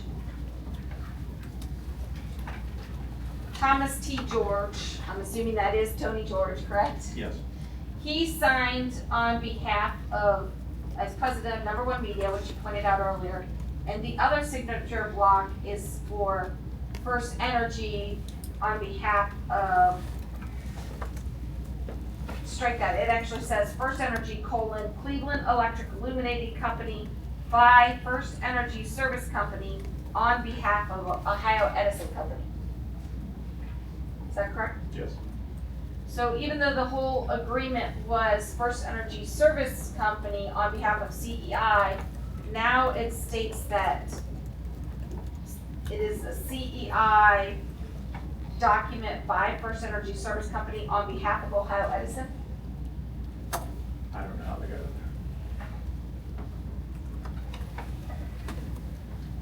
there. It was for the Cleveland Electric Illuminating Company.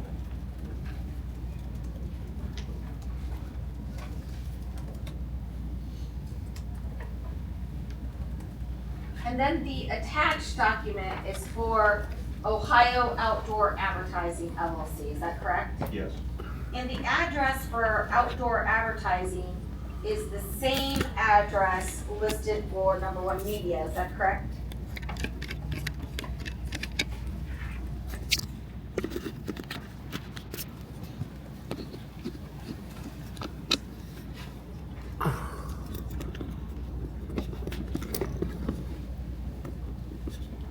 yes, And the Ohio Outdoor Advertising LLC contract for advertising is the title under the address, is that correct? yes, And this contract term is for 60 months, beginning January 11th, 2018, and ending January 10th, 2023, is that correct? yes, And the total monthly contract amount is listed at $40,000, is that correct? yes, So FirstEnergy Corp. Contracted to pay outdoor advertising $40,000 per month for 60 months, is that correct? yes. And that totals $2.4 million? That's what the math is, yes. And the contract was signed by Sabrina Gonzalez, who I think you told me was Tony George's assistant. Yes.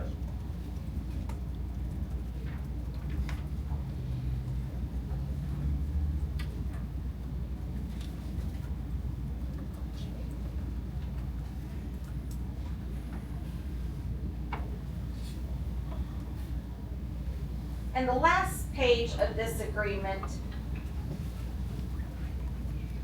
is titled Outdoor Advertising Contact. And the address at the bottom is 18605 Detroit Avenue, Lakewood. And that's the address for number 1 media that's at the top. Yes. And the customer name here is identified as FirstEnergy Cleveland Electric Illuminating, is that correct? FirstEnergy, Cleveland Electric, yes. And this contract, it says contact, is this supposed to be a contract? I think it's supposed to be contract. Okay. And this contract is also a 60-month contract beginning December 1st, 2018, ending December 1st, 2023, is that correct? Yes. And the gross monthly bill is listed at $58,000, is that Yes. correct? So, FirstEnergy Corp. Paid outdoor advertising $58,000 per month for 60 months, which is $3.5 million. If that's what it total says. Go back to the prior page that said Ohio Outdoor Advertising.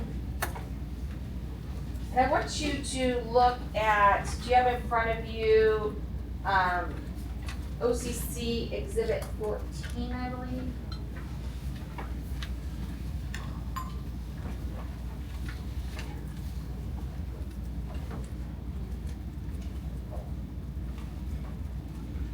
And this exhibit was the one that was the proposal submitted by your daughter or forwarded to you by your daughter. Do you have that in front of you?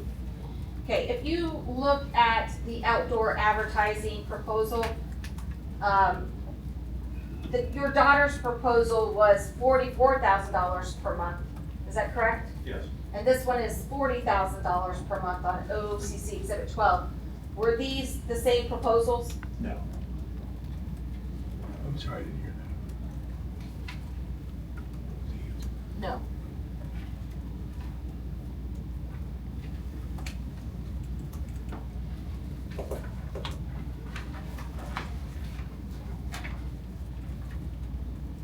While you have your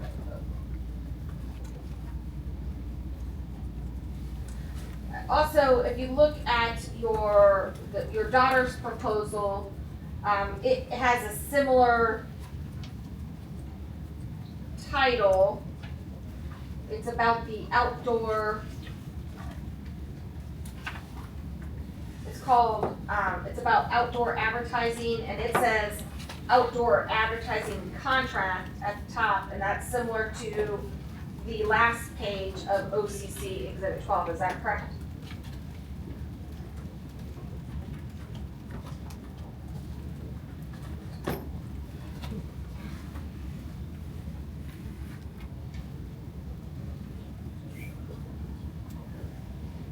Similar to the last page of 12. Yes. I'm looking at the mistyped header. It says Ohio advertising contract, which appears to be similar without the typo of the proposal by your daughter. Yes. It is, and it also talks about vinyl, and the outdoor advertising contract on Exhibit 12 talks about flex and vinyl. Are these similar contracts? Yes. Tony was giving her advice on how to create a contract, and that was dialogue they had between one another, and she created this. Okay. So these are Tony's contracts over here, so he wanted a similar look, I think.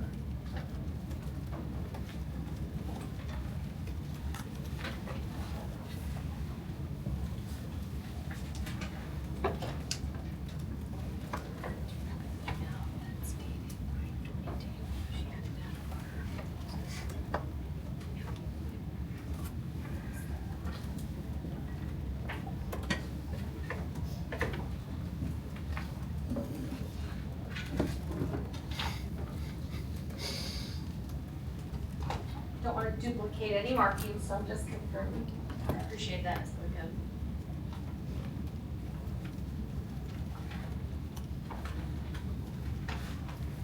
There were a lot of emails. Okay.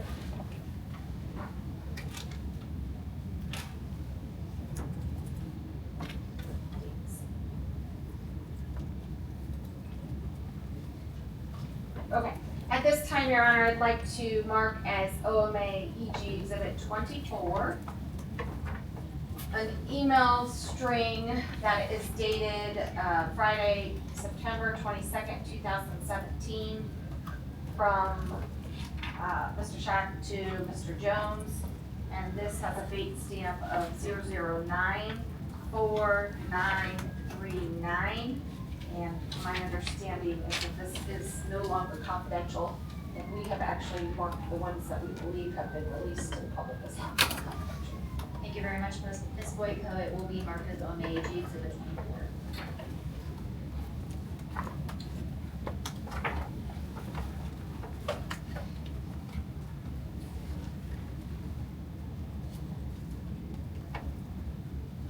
So we have Pritchard. You may.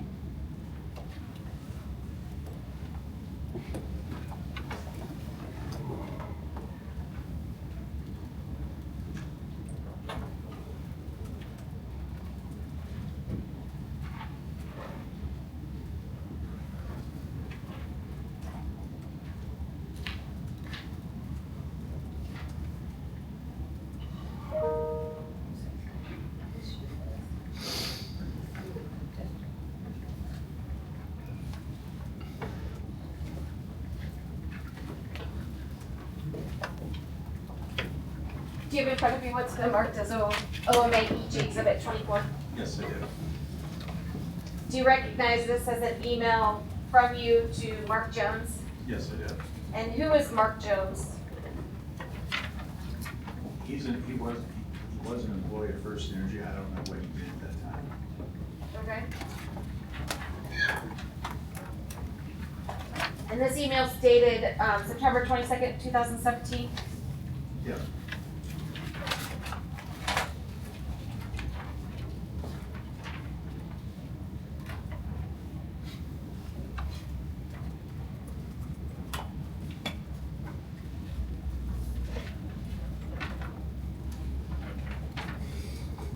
Turning to the second page of the document, so to start at the lower email string, we'll go to the top. Most recent email is from you to Mark Jones. And if you turn to the second page, there's an email from Eli Hansfeld to Tony George. Do you see that? Yes. And this is called, the email is called renderings. Is that correct, the subject matter? Yes. And Hansfeld has provided George with renderings created for both locations. Is that correct? I believe so. Is it your understanding that these renderings are for billboard advertisement locations? I don't know. This email with the renderings was then forwarded by George to you on September 17th. Is that correct? Yes. And if we go back to the front page, you then forwarded those pictures to Mark Jones on September 22nd, 2017, correct? Yes. And Mark Jones responded the same day, thanking you and saying that he would do a drive-by that weekend to ensure that the billboards are visible. Is that correct? Yes. And you responded that if you see a reason not to approve, I need a valid reason this is worth $500,000 to FirstEnergy. Is that correct? Yes. And is FirstEnergy referring to FirstEnergy Corp., Ohio Utilities, or some other entity? I don't recall. Mark Jones responded that he would make sure the signs are on a regulated company owner property, that we are cleared to make money and not subject to refund to ratepayers. Is that correct? Yes. So it sounds like the intent was to pass this on to ratepayers, is that correct?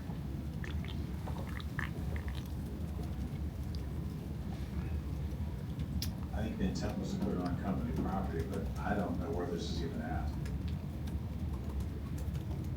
Okay, and if it wasn't on company property, then that would mean that it would not be allowed to be passed through to the Ohio utilities, is that correct? I don't know that.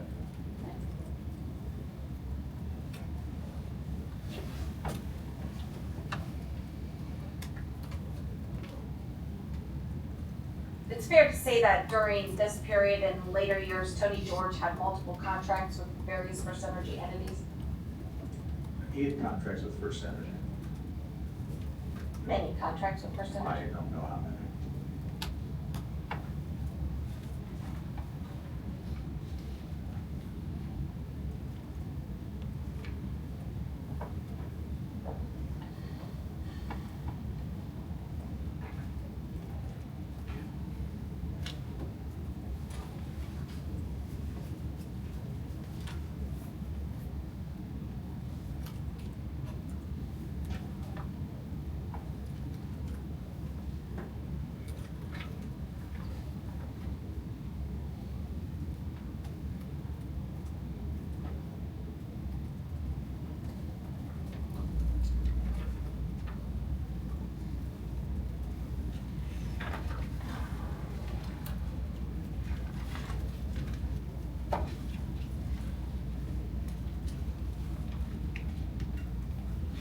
Do you have in front of you what's been previously marked as OCC Exhibit 13?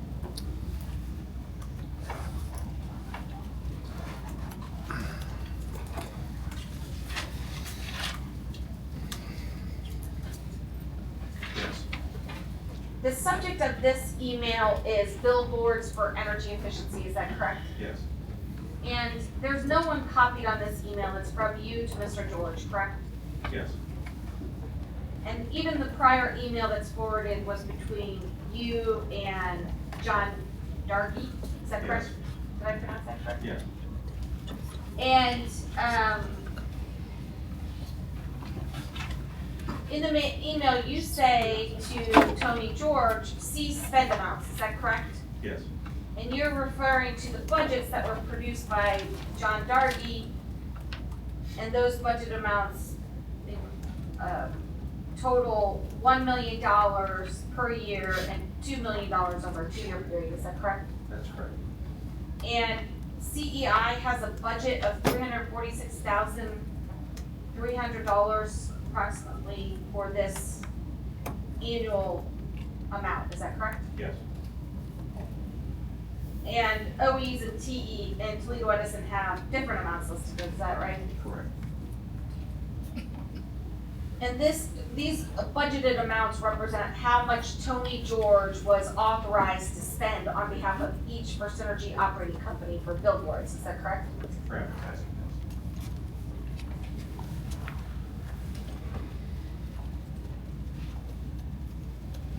And if you look at the bottom email, it's from you to Gretchen. And here it talks about the thermostat programs. And it says, I would include our thermostat offers where we get recovery. Do you see that? yes. And when you stated where we get recovery, you were talking about recovery for the cost of advertisement through the thermostat program, which was part of the Ohio Operating Company's energy efficiency programs. Yes. So you would receive cost recovery for the advertisement through the energy efficiency rider. My understanding we would.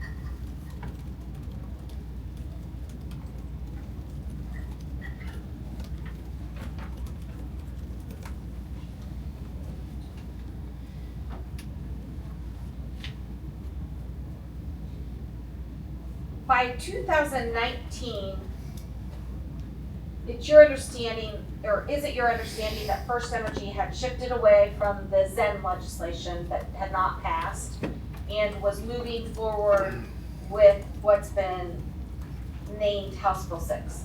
I don't know when the Zen legislation was not approved, but I know after that, at some point in time, they moved forward with the House Bill 6. And it's your understanding that FirstEnergy was integral in both the passage of House Bill 6 and the crafting of its language, correct? I don't know.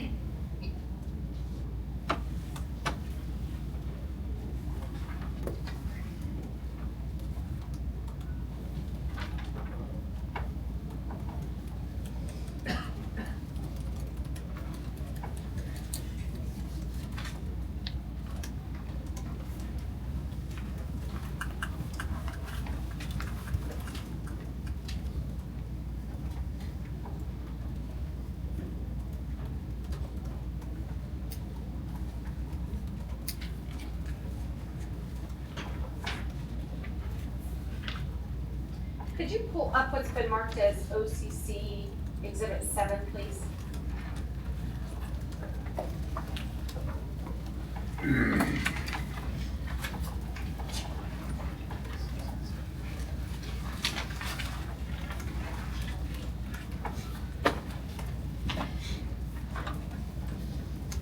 This is an email from you to John in April 2019, is that correct? Yes.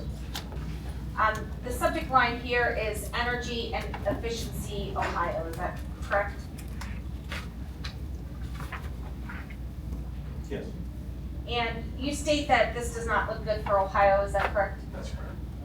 Turning to the second page, well, first of all, this email, you sent it to John Dargy's Gmail account, is that correct? Yeah, I did. Okay. And I've noticed some emails come from your Gmail account. You would send business emails to other people and from your Gmail account, is that When I correct? had, sometimes I had both, as I explained earlier, I had both my personal and my company on my computer. The company authorized me to do that. So if I'm working on my Gmail account and I see something come in, I didn't switch to the corporate account, so I would send it out under my Gmail account. Okay, and who authorized you to use your personal account for business purposes? The company, Who at the company? somebody in IT, Was that a company policy? I don't know. Turning to the second page of the April 2019 email. Here at the bottom, you ask Mike, and I'm assuming you're talking to Mike Dowling, is that correct? I would assume. You say, Mike, can you send me any type of script that we propose for changes in energy efficiency in Ohio relating to what we presented to the legislature? Correct? Yes, So you're aware that FirstEnergy provided legislative changes to the legislature regarding energy efficiency, correct? I don't know if they've done it yet, but they proposed changes I was wanting to see to send to John, because again, as I said earlier, it could affect his whole organization.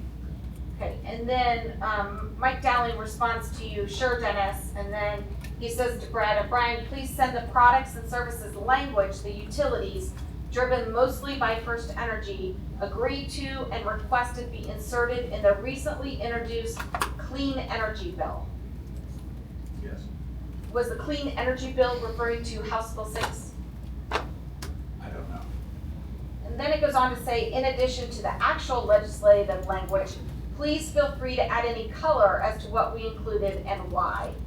And then there's a sentence that says, Dennis, when we developed and negotiated the language with the other Ohio utilities, we engaged with your folks, and it lists 3 individuals, Brett Reynolds, Michelle Jones, and Kurt Turowski. That's correct. And do those 3 individuals work under you? Yes. Or did they work under you?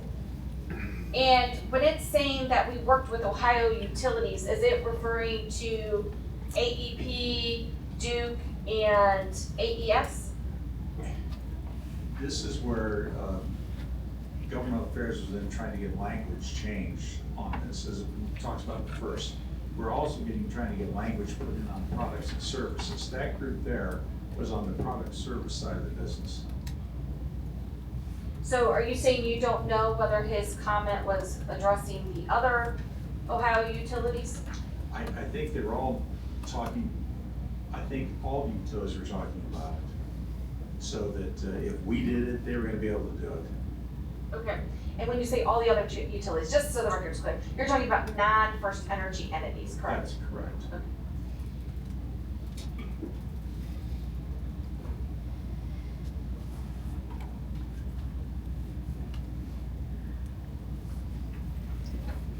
And it was your understanding that FirstEnergy was driving these legislative activities, as noted by Mr. Dowling? I believe they were.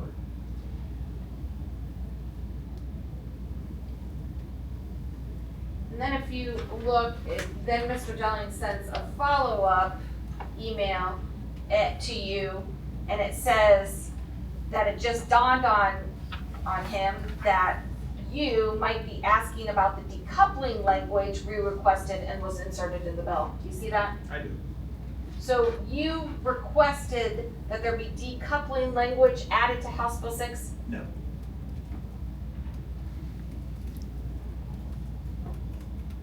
Were you inquiring about the decoupling language? No. So Mr. Dowling was just incorrect? I think it's just information only, because I was asking about the legislation regarding energy efficiency is what I was really concerned about. And also the product side of the business. Well, it wasn't information only because he actually just addressed it to you. He said, Dennis, just dawned on me that you might be asking about the decoupling language we requested and was inserted in the bill, correct? He supposed that, but I wasn't. Okay. And then the responding email is from Brad Bingaman. Who is Brad? Attorney for the company. And Brad says that he attached 3 documents as requested. And it is language about consumer products language that we worked on with the other Ohio utilities, not in House Bill 6. And this language would authorize utilities to provide a broad array of products and services as defined in the draft language, correct? Yes. And then he's also providing to you decoupling language that was included in House Bill 6. And that language allows a utility to decouple its distribution rates to 2018 base rate levels plus get lost distribution revenues. Is that correct? Yes. And this addition addresses the impact of House Bill 6 repeal of those energy efficiency mandates, correct? Yes. And then the third document he forwarded was talking of points that communications developed to support the decoupling language that was included in House Bill 6, correct? Yes.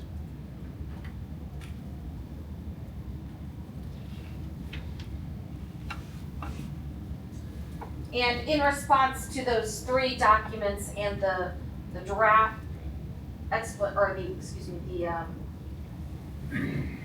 explanatory discussion about what those 3 documents were, you said this does not look good for Ohio, correct? Because of the energy efficiency language.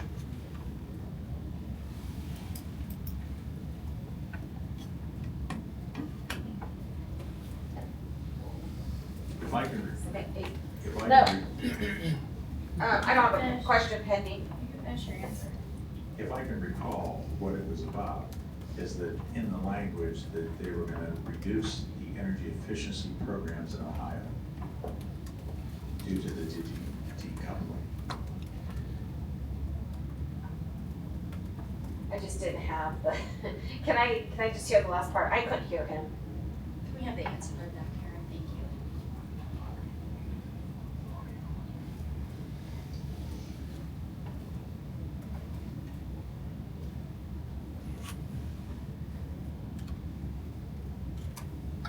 Answer, if I can recall what it was about, is that in the language that they were going to reduce the energy efficiency programs in Ohio due to the decoupling.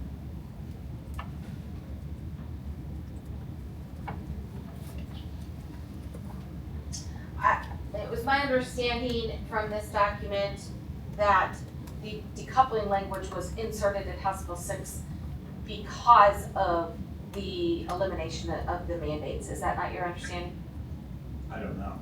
Okay. So if you have, do you have OCC Exhibit 8 in front of you?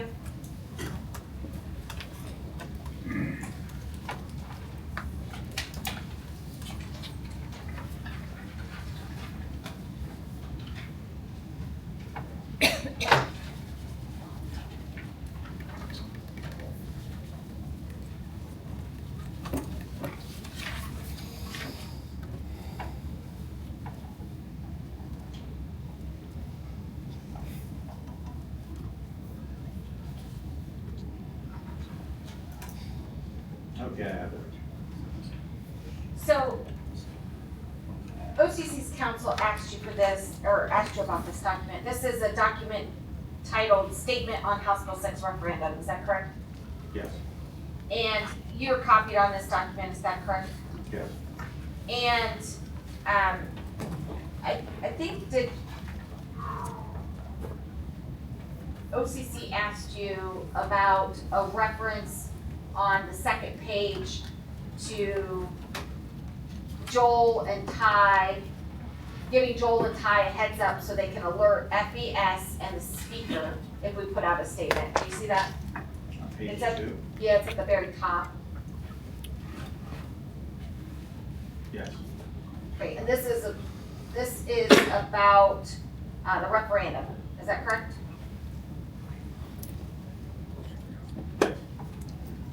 And FES is FirstEnergy Solutions, the competitive arm of FirstEnergy, is that correct? And did FirstEnergy Solutions end up getting spun off after a bankruptcy? Yes.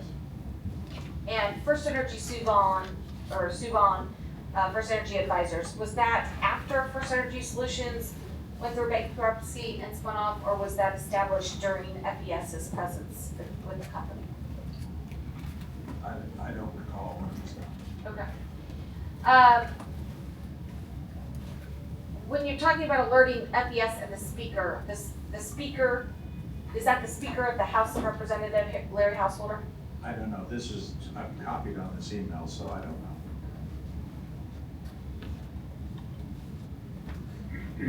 So if you go down, well,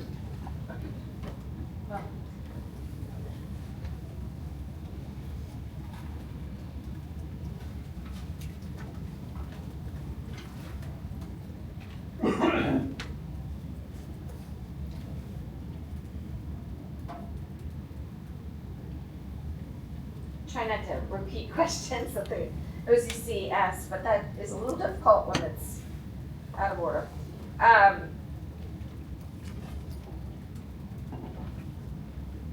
You want a minute to review your notes, Ms. Lucas?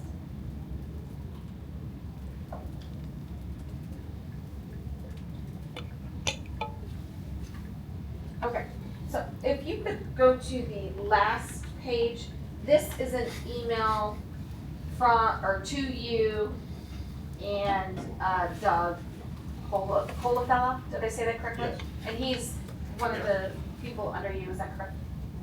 Yes. And this is where the question is posed about, should we put out a press release disavowing this behavior and highlighting that we are not involved? Who did that come from, do you know? It came from Chuck Jones. Okay. And Doug was an FE Corp Director of Communications and Branding, is that correct? That's correct. And Doug responds that, to Jones, that FirstEnergy Corp should issue a statement because everyone assumes we're behind it, is that correct? Objection. Grounds? Just states what the document says.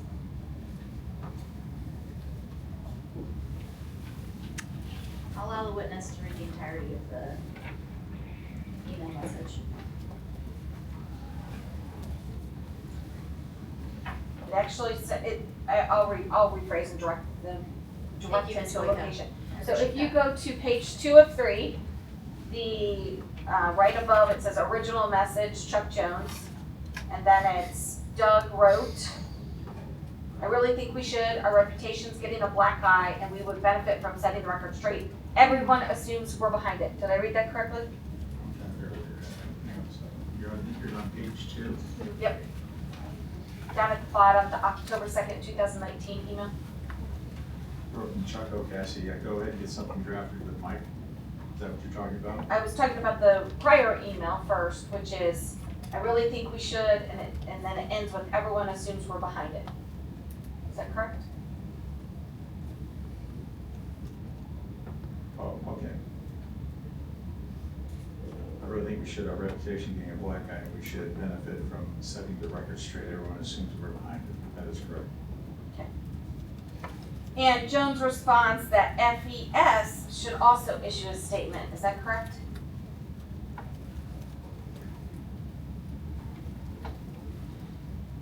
I don't see that. It's in the next email. Are you going up? Yeah, I'm going up Okay. all right. chronologically. Counterintuitive. Yeah.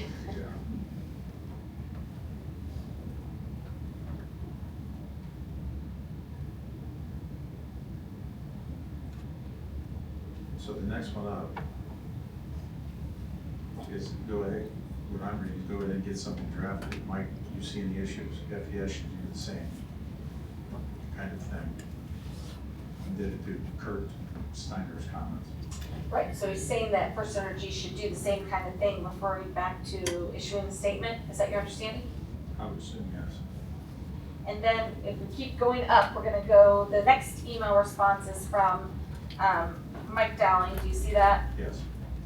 And Dowling responds that FirstEnergy Corp. Should reserve our right to engage on an important public policy issue. Is that correct?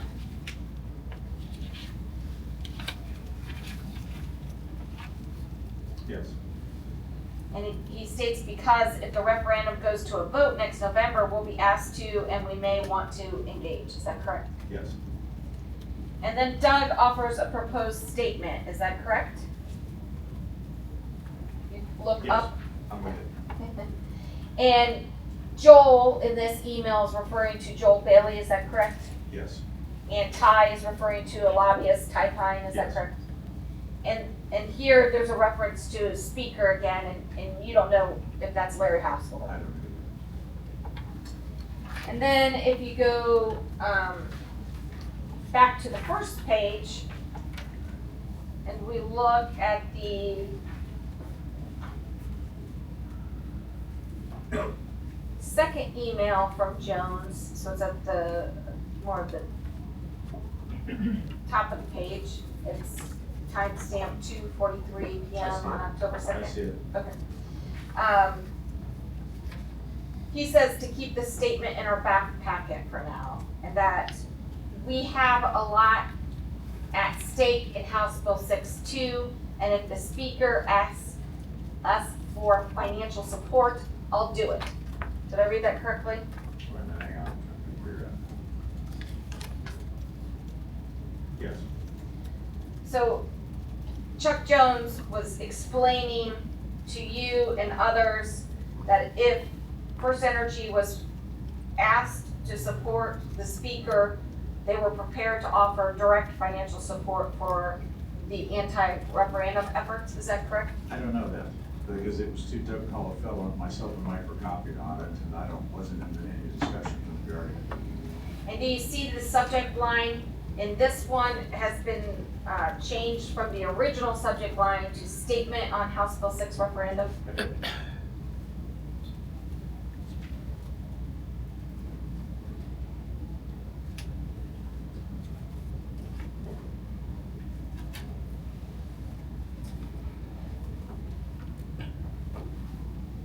As we discussed earlier today, from 2019 through 2020, you were the president of FirstEnergy Advisors, right? Yes. And on January 17th, 2020, FirstEnergy Advisors filed an application, and I think you mentioned this earlier, but they filed an application in case number 20103 ELAGG for certification as an electric aggregator / power broker. Is that correct? I'm gonna take your word for it. Well, let's show you. Your Honor, at this time, we'd like to mark as OMA EG Exhibit 25. A document.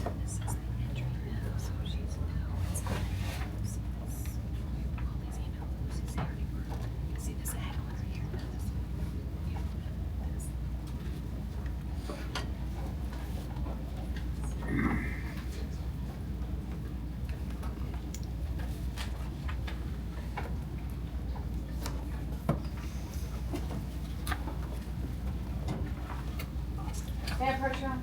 You may.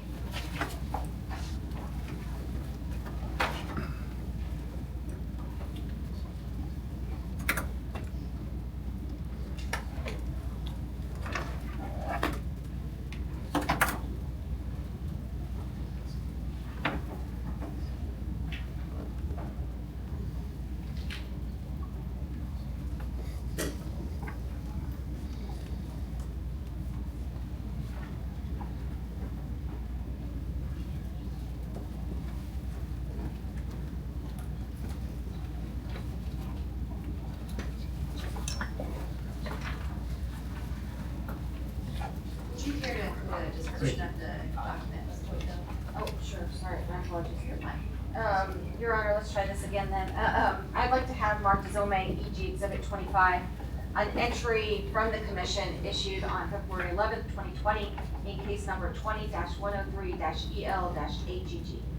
Will be so marked. Do you have in front of you what's been marked as OMA EG Exhibit 25? Yes. Does this appear to be a commission entry dated February 11th, 2020? Yes. And when you say you'll take my word for it, you weren't disputing that FirstEnergy advisors filed an application, you just don't know what case number it would have been filed in or the date. That's correct. But does it seem accurate that sometime between your presidency of FirstEnergy advisors from 2019 to 2020, that around January of 2020, you would have made an application to request certification? Yes. And if you look at paragraph 1 of the entry, it actually states that Suban, doing business as FirstEnergy advisors, filed an application for certification on January 17, 2020. And you have no reason to dispute that, do you? No. Are you aware, I think you mentioned earlier that you are aware that there were parties opposing your certification application, correct? Yes. And that's identified in paragraph 2 of the commission's entry, is that correct? Yes. And in this entry, oh, I might have said it was this entry is actually signed by an administrative law judge, is that correct? It's the Honorable Miss Addison. Yes. I don't know if you've heard of her before, but No, she's an ALJ. She's been around. I've never had any deals with the PUCO, so. We're teasing, it's Miss Addison sitting up there right now. No offense taken. We can move on. Here, the ALJ determined that good cause existed to suspend the 30-day automatic approval process in order for the commission and staff to further review the application. Were you aware of that? I wasn't aware of it. Brian Farley, Vice President of Sales, was heavily involved with this, with legal. Okay. I was not. But you were aware, you said previously, that it seemed to be taking longer than expected. That was the communication I was getting from Brian. Okay.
One moment, Your Honor. I'm trying to see if a prior document was marked.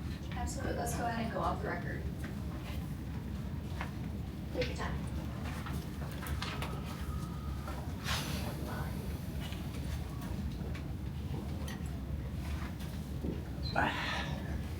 Do you happen to have 9?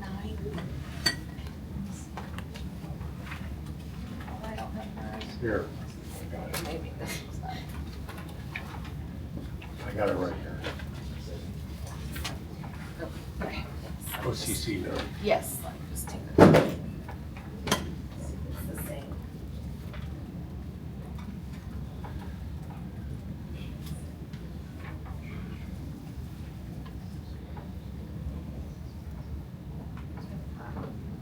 Okay, All set and settled. I am, thank you.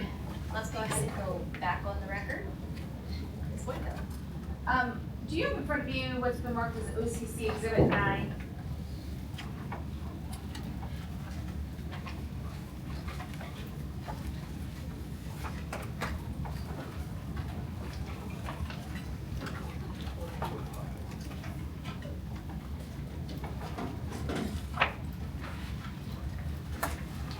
Yes, I do.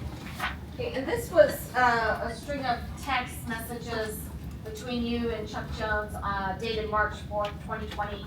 Is that correct? And that was, you went over that text message with OCC regarding the Suban certification application that we just discussed? Yes. Okay.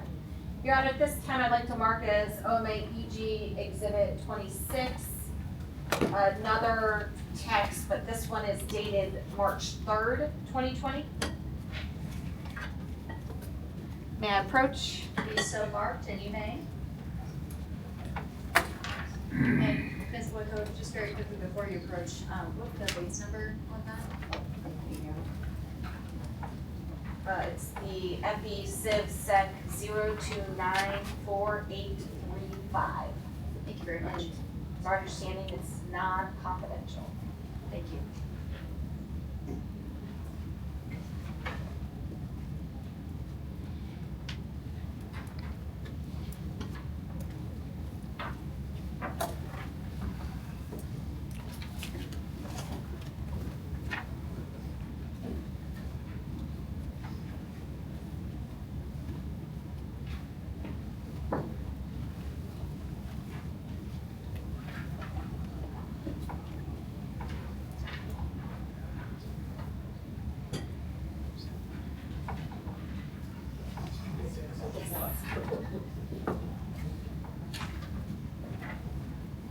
Thank you. 26. Yes, please. Do you have in front of you what's been marked as OMA EG Exhibit Yes, I do. 26? And if you, this is a text message, if you turn it over to the second page, this is a text message that occurred on March 3rd, 2020, before the text messages that we reviewed on OCC Exhibit 9. Is that correct? Yes.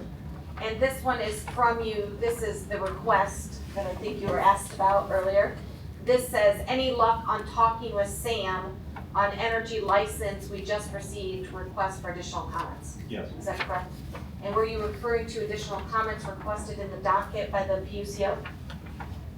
I believe, I don't know what they were about. I think Brian had talked to me and said they were wanting additional comments regarding the license. Okay. And the Sam referred to in this text is Sam Randazzo? Yes. And at the time, Randazzo was the chair of the commission, is that correct? Yes. And, strike that.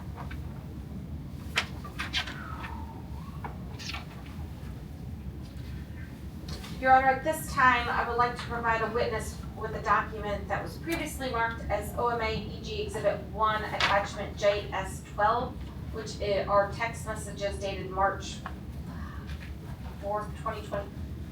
Hold on, it might be the same document. May I have a minute? Absolutely, let's go off the record. This isn't me, it's the same documents.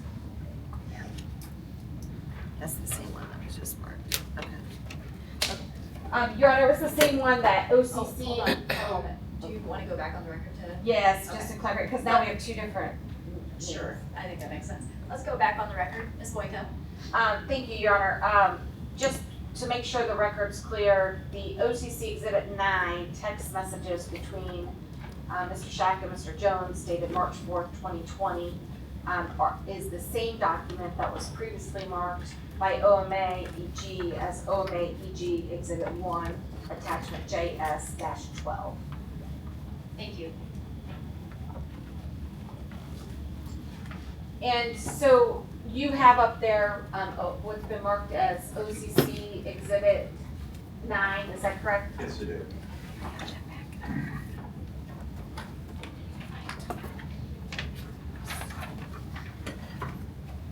And these are the messages that came the next day after the one we just discussed that was labeled OMA EG Exhibit 26. Is that Yes. correct?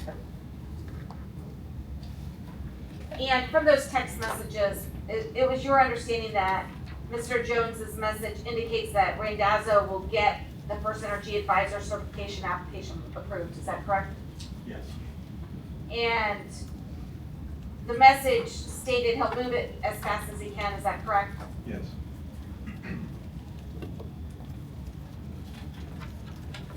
Consumers Council asked you other questions about that. But I also want to ask you about the decoupling comment in this string text. Here, the decoupling issue refers to the chairman of the commission, Mr. Randazzo, helping FirstEnergy draft decoupling language for House Bill 6 to make FirstEnergy recession-proof, is that correct? I would not know that. And getting rid of seat in this email string, that refers to the chairman, Randazzo, helping to remove a layer of financial oversight to ensure that FirstEnergy utilities aren't overcharging customers to make excess profits, is that correct? I don't know that. And the phrase burning the DMR final report refers to the commission terminating the Oxford DMR audit, is that correct? I don't know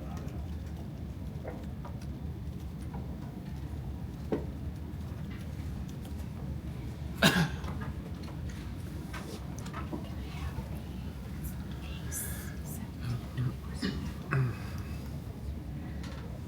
It's the February 26th entry. That's the big one here.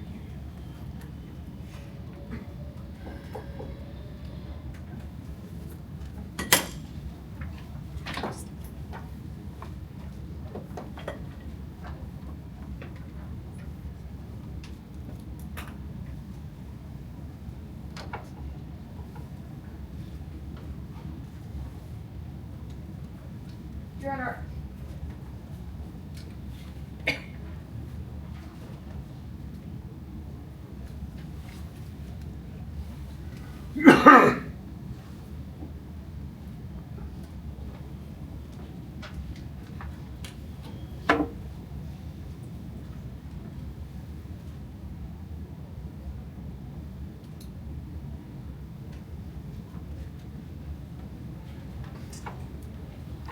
could you look to see if there's a document up there that's been marked OMA EG Exhibit 15? And I have an extra copy if it's more easy. It might be easier if you just provide Or- an extra copy. Easier. Thank you. May I approach Your Honor? You may.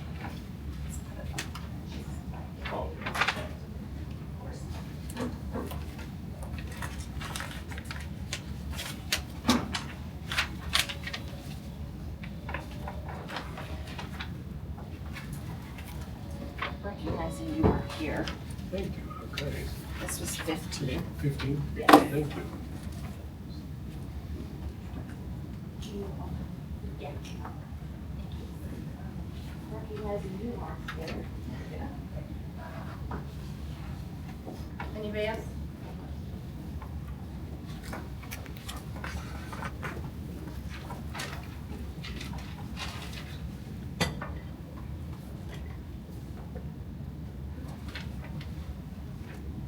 Do you have in front of you what's been marked as OMA EG Exhibit 15? Yes, I do. Does this appear to be a PUCO commission entry dated February 26, 2020? Yes.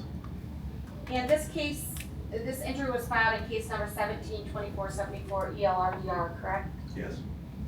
And if you look at the case caption, it refers to the FirstEnergy Operating Company's distribution modernization rider DMR, is that Yes. correct? And this rider DMR is the same DMR reference in the text messages from Chuck Jones on March 4th, 2020, correct? I don't know that. Do you know, are you familiar with distribution modernization rider? To some extent, yes. Okay. Do you know if the company has two distribution modernization riders? I don't know. Are you aware that the commission explained in this entry that the Oxford advisors were selected to conduct an audit of FirstEnergy's DMR? No. I've never seen this document before, Shannon. Okay. And are you aware that the commission, or are you aware that the Supreme Court held that the DMR was illegal? No. are you aware that the Supreme Court reversed the DMR and then the commission required the companies to return funds to customers? No. And are you aware that in this case, the commission, when Sam Randazzo was chair, ordered that the DMR final report not be filed? No.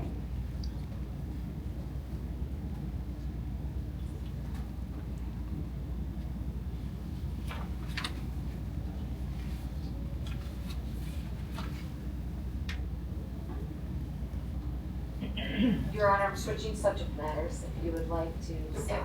Yeah, now would be a good time, I think that makes a lot of sense. So let's go ahead, we will break for our lunch, return at 1:30. Thank you all for the record. And you are the SVP, Product Development, Marketing, and Branding referred to in this memo as item number 3. Yes.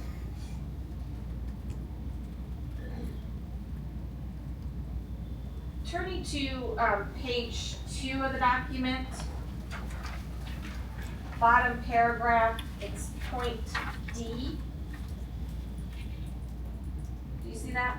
Yes. The memo states that you, the SVP, Product Development, Marketing, Branding, may have had an immediate family member who worked as a vendor company that resulted in a conflict of interest. Is that correct? That's incorrect. But did I read that correctly? You read it correctly.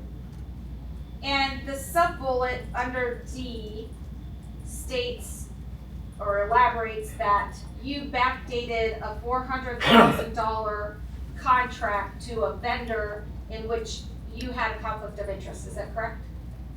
That's what it states.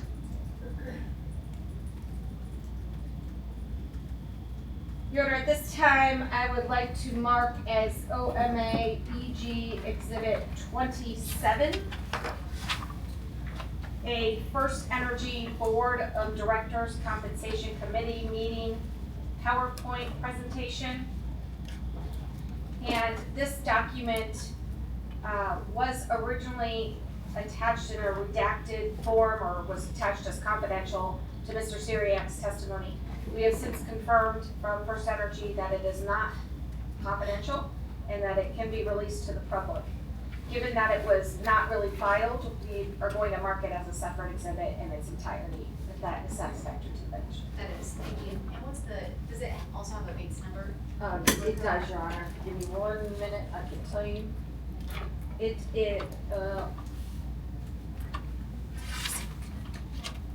Mine has holes in it. It is FE CIB SEC 04830441. Thank you very much. And we It did is send marked. this Bates number to FirstEnergy last night and it confirmed it. Thank you. Mr. Manillo? That's correct. Thank you.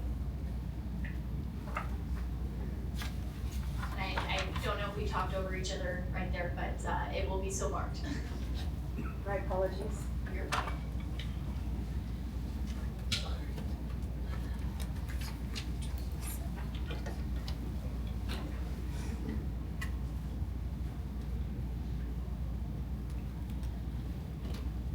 May I approach, Your Honor? You may.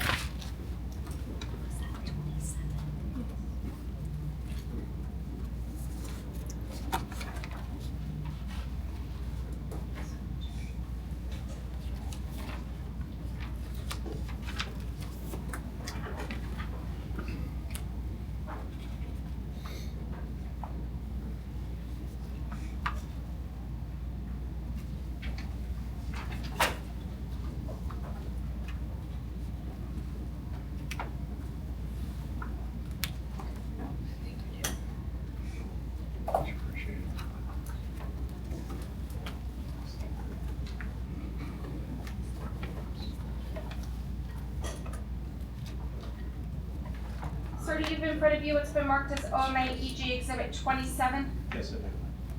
And is this a FirstEnergy Board of Directors Compensation Committee meeting dated October 12th, 2021? Yes, it And if we turn to page 2 of this document, And the numbers are in the middle at the bottom of each page, at the bottom of the FirstEnergy bar. Are you with me? Yes. Okay. Here it has an agenda, and the second square bullet point says an overview of Dennis Chack's misconduct. You see that? Yes. So part of the agenda was about you, is that correct? I assume. And if we turn to page 14 of the slideshow, or the PowerPoint presentation.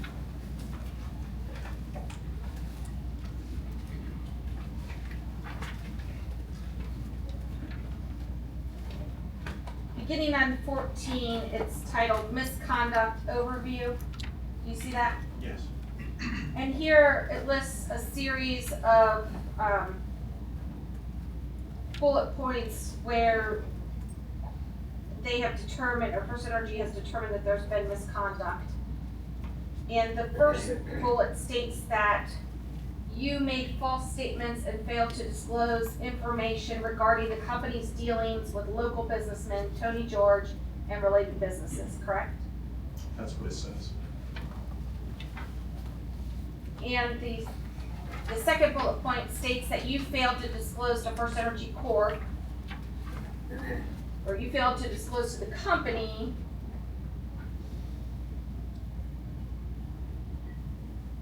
related party transactions, including receipt of payments by his daughter's company from entities controlled by Tony George, a company vendor for whom Chack approved material payments, correct? That's what it says. And it's saying that you approved certain payments, is that correct? There were minimal, there were a couple I probably approved over the period of time.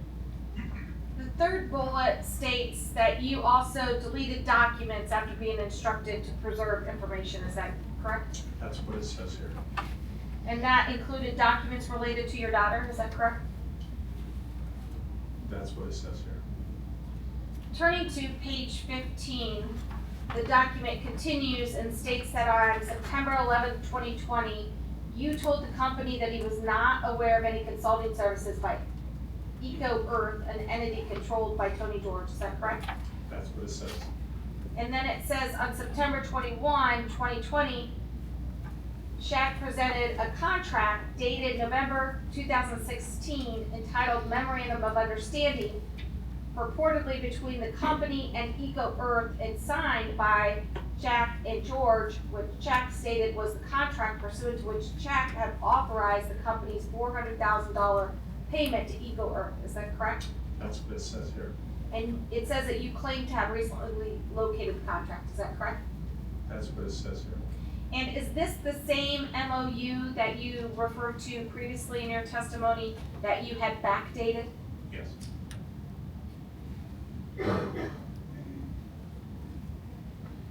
If we turn now to page 17 of this document. Oh, before we do that, on page 16, here's actually a picture of the memorandum of understanding that you signed. Is that correct? Yes. And is this the document that was backdated? Yes. And on page 17, it states that the company retained an ink expert to analyze the contract that you produced. Is that correct? Yes. And then the expert concluded that the ink dating examination and the signature are inconsistent with the signature being written on or around the date 11/21/16. Is that correct? Yes. And it says that the data obtained showed that it was highly probable that the signature has been written within the last 6 months. Is that correct? Yes. And you're not disputing that you backdated the agreement, are you? No.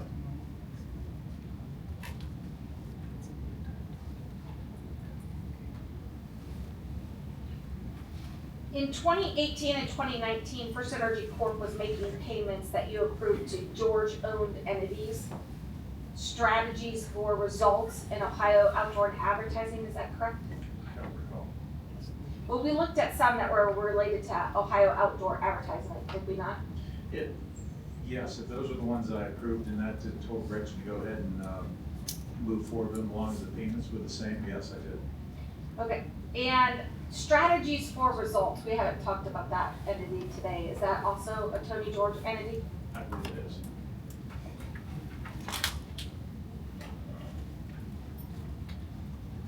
If you go over to page 18, it states that on October 12th, 2020, you admitted that George had only recently created the memorandum of understanding and that it was backdated as you stated and that you had lied about the document originally, correct? That's what it says here. And then it has a conclusion that these actions and inactions occurred during and when you knew of an ongoing criminal investigation by the Department of Justice and by and as well as investigations by the SEC and the Public Utilities Commission of Ohio, correct? Yes.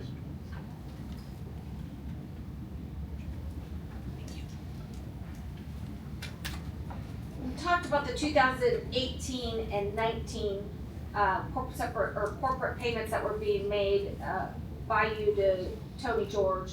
And at the same time, these same George-owned entities were making payments to another company called DMA Consulting. Is that correct? I don't know if they were or not. Okay. If you look at page 19 of the PowerPoint presentation, here the first bullet says that you failed to disclose payments made to a company owned by your daughter, DMA Consulting, that were made by Tony George. Is that correct? I wasn't required to disclose.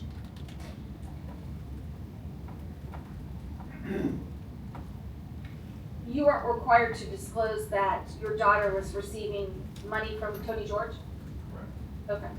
But this does have a finding that you failed to disclose during the period that you had approved material payments to George as a company vendor, correct? That's what it says here. And then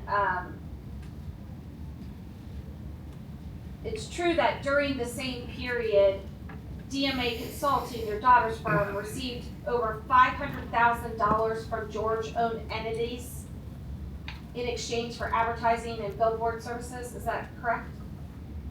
That's what it says here. And it uses for purportedly providing advertising and billboard services despite her training as a registered nurse, correct? That's what it says there. So is it true that the company could not track that the services were actually performed by your daughter? Which company? FirstEnergy. I have no idea.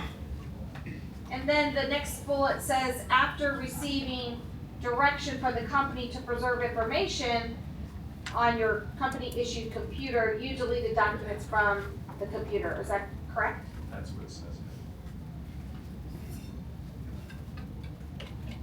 here. If we could flip to page 90 of the presentation.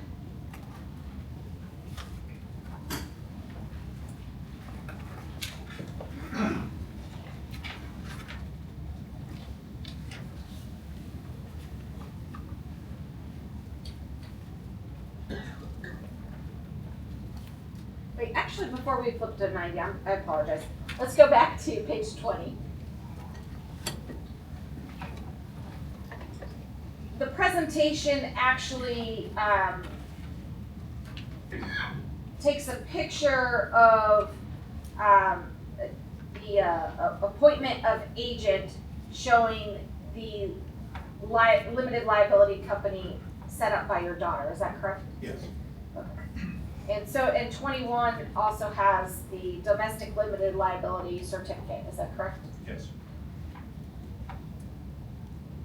And then it also shows on 22 and 23 the payments that were made, and it also shows the income received by your daughter's company. Is that correct? What pages? well, if you look at I'll rephrase, excuse me. If you look at 22, it shows the contract that we talked about earlier, correct? Which was not enforced or put into work. Okay. And then on page 23, it shows tax records of strategies for results, the Tony George entity paying DMA Consulting in the amount of, looks like $484,000. Is that correct? Yes. And then on page 24, it shows additional tax document from the Ohio Outdoor Advertising Tony George entity paying DMA Consulting, your daughter, $44,000. Is that correct? Yes. And those were both for tax year 2019. Is that correct? Yes. Now let's go to page 90, please.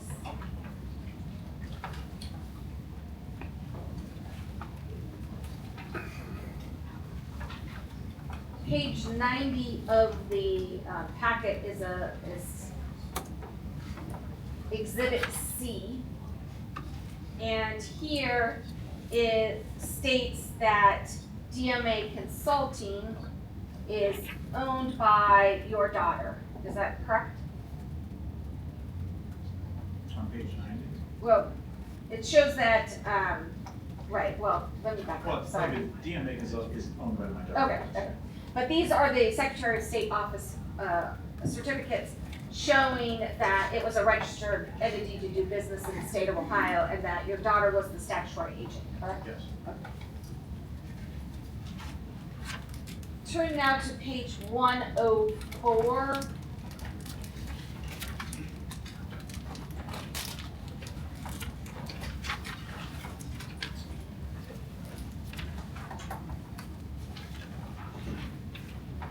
And this is attached as Exhibit G to the board's presentation. And here is the same agreement that we talked about earlier that was in your email. Is that correct? Yes.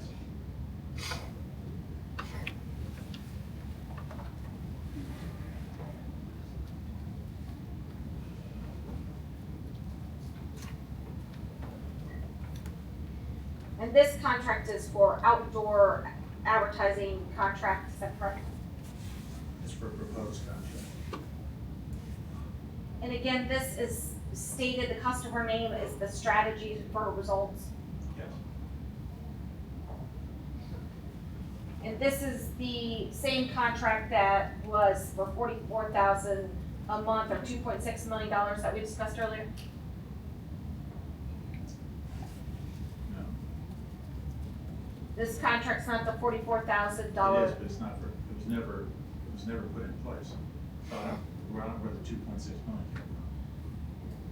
It was a 60-month contract is what the term of the contract stated, is that correct? Term Yes. January 1, 2019 through December 31st, 2024? It wasn't this contract. Chack, there's a main objection on this. Just to make sure that the record's clear and all main objections are resolved.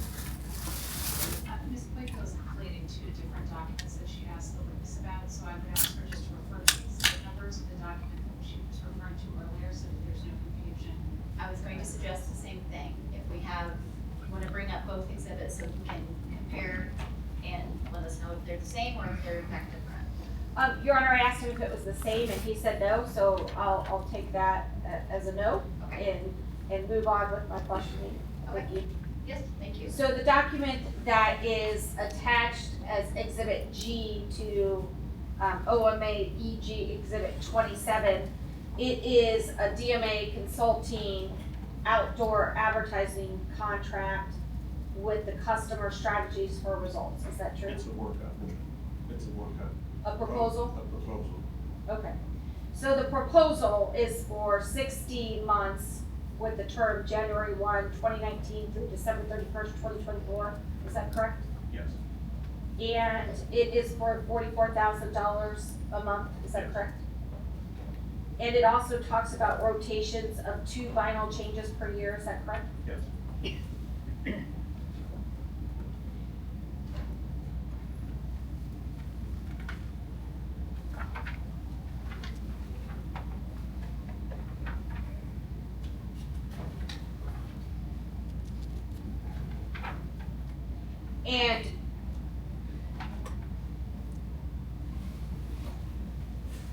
The next exhibit that they attached was a tax form that shows that the payer, Ohio Outdoor Advertising LLC, paid DMA Consulting in 2019 $44,000. Is that correct?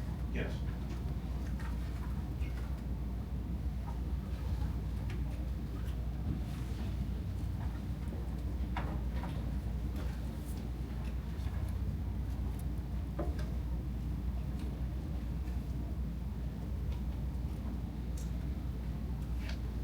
Could you pull up OCC Exhibit 4 in front of you, sir?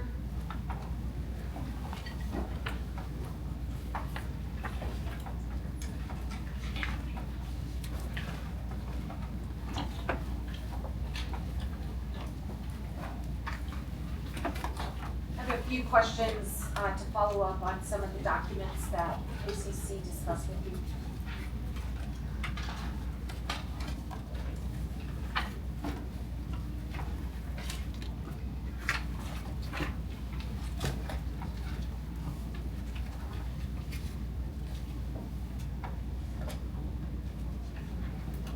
Is this the one that starts up on Mike Down? I don't see a 4, but Oh, yes, it's from Mike Dowling to Joel Bailey, Yeah, I have it. dated, I have. okay, for the record, it's dated November 29, 2017. Is it a 4? That's what I'm asking. Yes.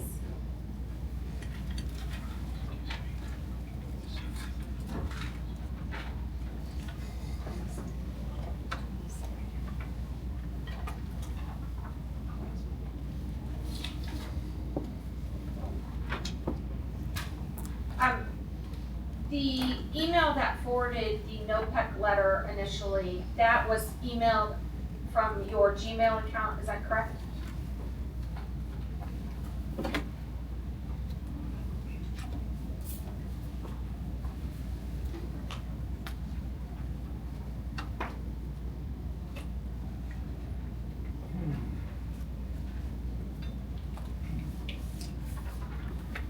Yes.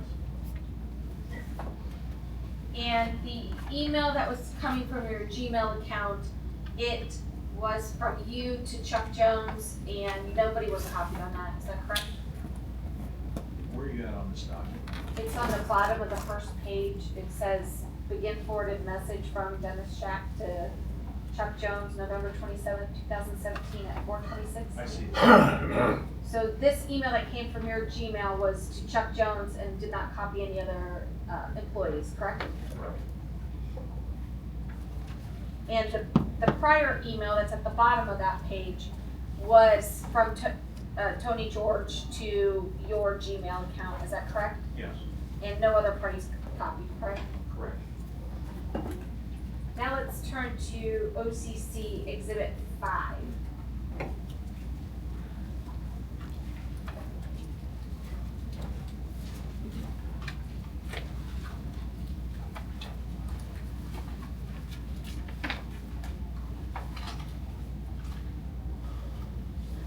On the bottom message on the first page of OCC Exhibit 5, and this is dated April 19th, 2017.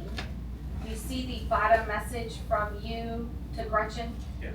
You say at DB, we had employees sign a document. Yes. What is, or who is DB? David Spessy, nuclear plant.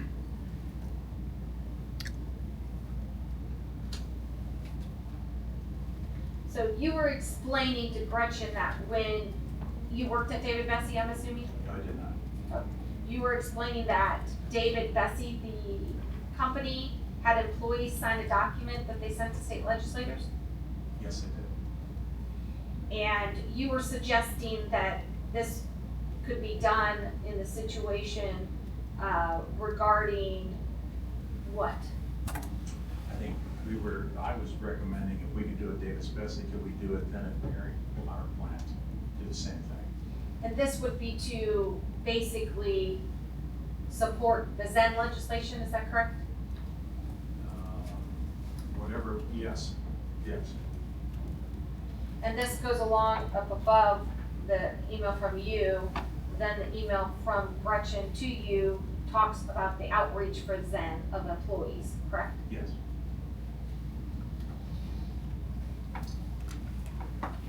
And again, the message at the bottom where you suggested to do something similar to what had been done at David Bessie, that is an email from you to Gretchen and nobody else is copied, correct? That's correct.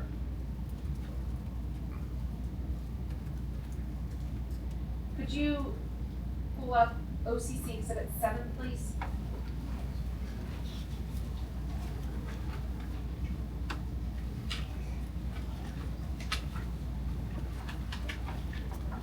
This is an email dated April 17th, 2019, and it's from you to John Darby, is that correct? Yes. And no other people are copied on this email, is that correct? No. And John Darby, again, was the VP over energy efficiency, is that what you said? Yes. And you told me you sent it to John Darby's Gmail. And if you, could you turn,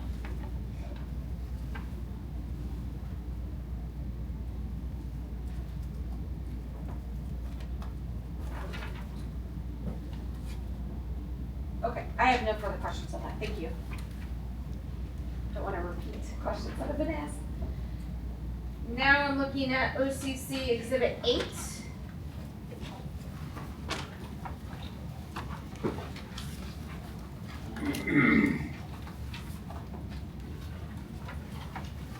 Actually, no more questions on that. Let's turn to OCC Exhibit 9.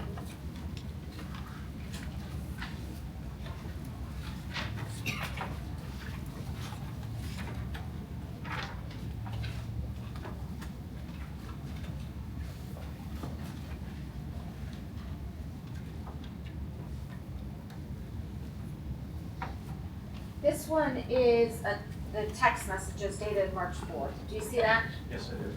When answering questions from OCC's counsel about these text messages, you stated that advertising was a main business to Tony George. Do you recall that? I understand. I'm sorry? Are we looking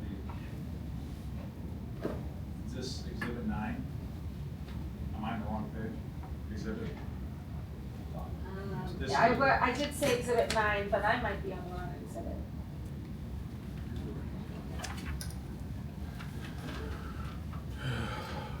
I'm sorry, one moment. Let's go ahead and go off the record. Just take your time. This is what we're looking at.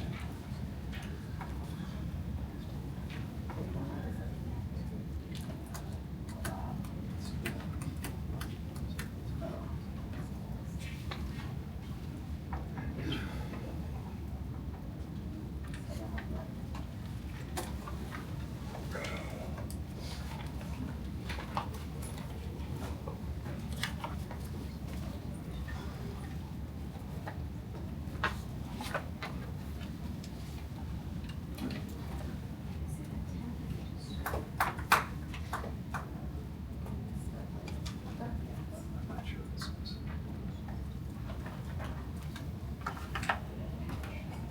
Okay.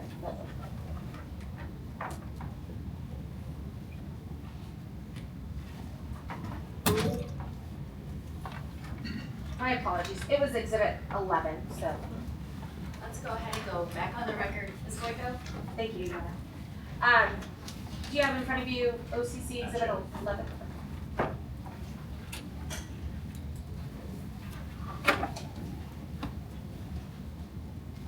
Yes, I do. Okay. First, let's start with the cover page on the OCC Exhibit 11. This is an email from you to John Lucan, did I say his name? Yes. And he was, who again with the company? Attorney for FirstEnergy. And no one else is copied on this email, is that correct? That's correct. And you forwarded to your attorney a promissory note that Tony gave to you, is that correct, Tony George? Grounds? It's not a witness's attorney, it's an attorney for FirstEnergy. Maybe we could rephrase the question.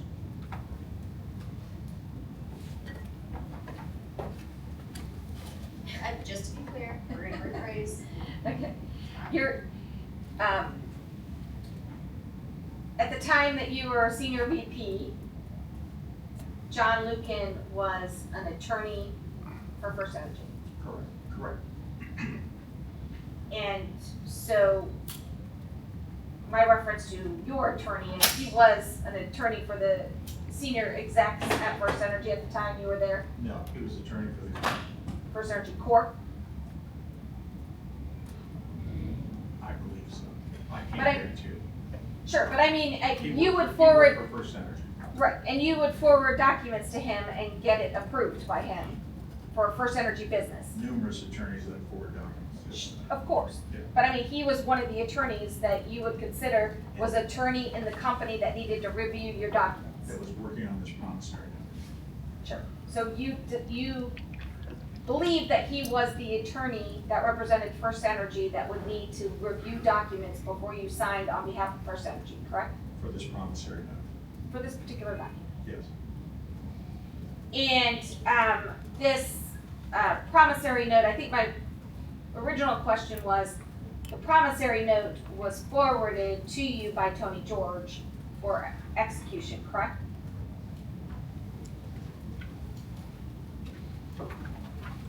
I don't know. I believe legal sent it to him for signature. Okay, so if you look at the first page of the exhibit, OCC Exhibit 11, there's a begin forwarded message. There's a message from Tony George to you, and it says, please see attached promissory note. Please advised on timetable to execute. And I was probably sending this back to John saying, what's your timetable to execute this? Okay, so Tony was sending it to you to get it executed. Yes. And the promissory note attached, do you know what COSIC Inc. is? That's one of Tony George's companies. Do you know what COSIC Inc. does? No. In questions from OCC, you stated that advertising is a main business to Tony George. Is that correct? Yes. Who would COSIC, do you think this contract's about advertising? No. Do you think COSIC Inc. is an advertising entity? Possibly. Okay.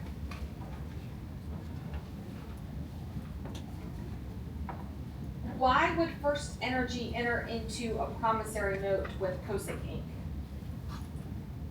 FirstEnergy, this was when FirstEnergy wanted to look into community contracts of aggregation. But FirstEnergy, in talking with their attorneys, the company wanted to maintain an arm's length. So the company recommended we approach Tony George to see if he could coordinate with one of the mayors to take this on. If he could coordinate with one of the mayors to take on electric aggregation? No, to take a look at how they could review the contracts from NOPEC to the community and see how the community could get out of the contract. So COSIC Inc. was looking into how a mayor or a city could get out of a contract that they had signed with NOPEC? Yes. And in order for that entity to do that, FirstEnergy was willing to loan COSIC Inc. $175,000 and pay interest on that? The way it was set up from legal, that he would sign a promissory note for $175,000. He was able to get Mayor Coyne from Burke Park, who originally started NOPEC, and he said he would get involved with Tony to see how he could get out of the contract. So as that progressed, when it was all said and done, FirstEnergy Solutions was going to pay Tony back $175,000. Then Tony would pay the company back $175,000.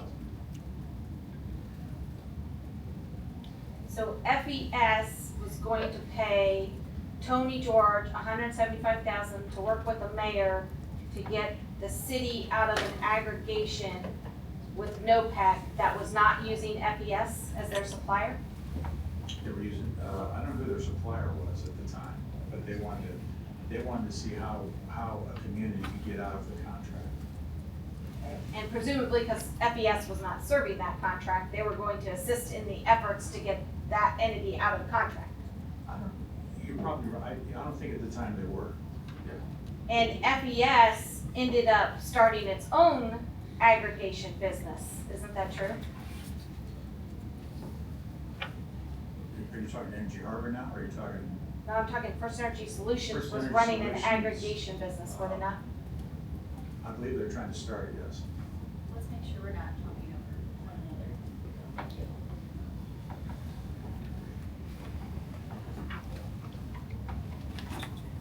Okay, so just so I understand, FirstEnergy, make sure we look at the signature block, see which entity we're talking about. He doesn't specify. FirstEnergy, some FirstEnergy entity was going to lend money to Tony George is Cosic Inc. in order for Tony George to work with someone to ascertain whether an entity could get out of NOPEC. And then FirstEnergy Solutions was going to pay Tony George back so that Tony George could then pay off his promissory note. Yes. And FirstEnergy Solutions were they going to pay the interest so Tony George would be made whole when it had to pay the interest back to FirstEnergy? They were gonna pay it.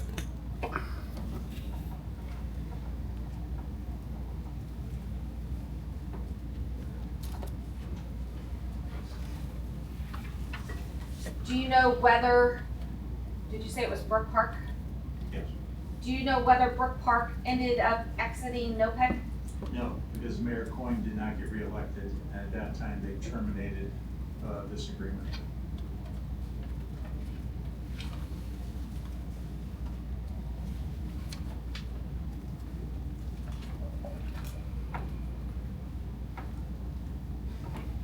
Does Cosic Inc. still exist? I don't know. Did you do any other business dealings with Cosic Inc.? I don't know. And was this promissory note, you weren't the president at FirstEnergy Solutions during 2016, were you? No. So why would Tony George have sent this to you? Because I was still involved with the sales side of the business at that time. I'm the one that approached legal, wanting us to pursue this as FirstEnergy. But at that, let's just look at the time period. At that time, in October 2016, you were Senior Vice President Marketing and Branding for the FirstEnergy Service Company. Is that correct? Yes.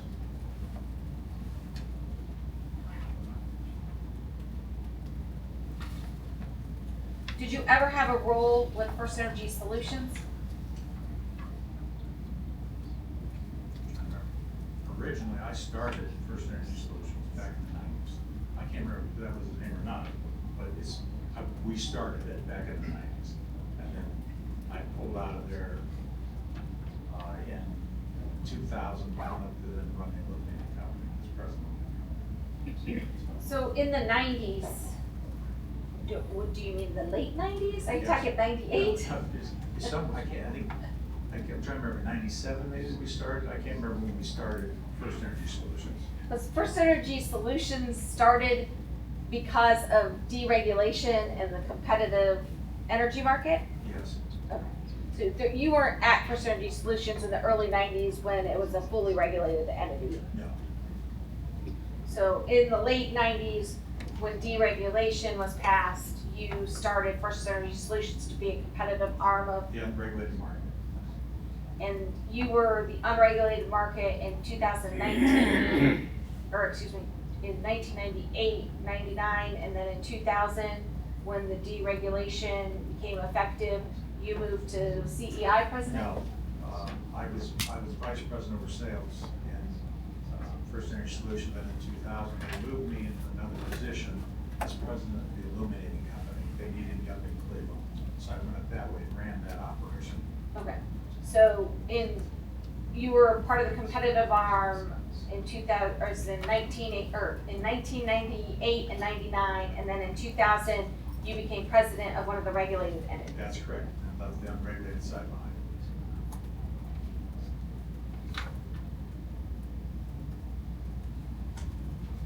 But you would agree with me that the promissory note was supporting the unregulated side, correct?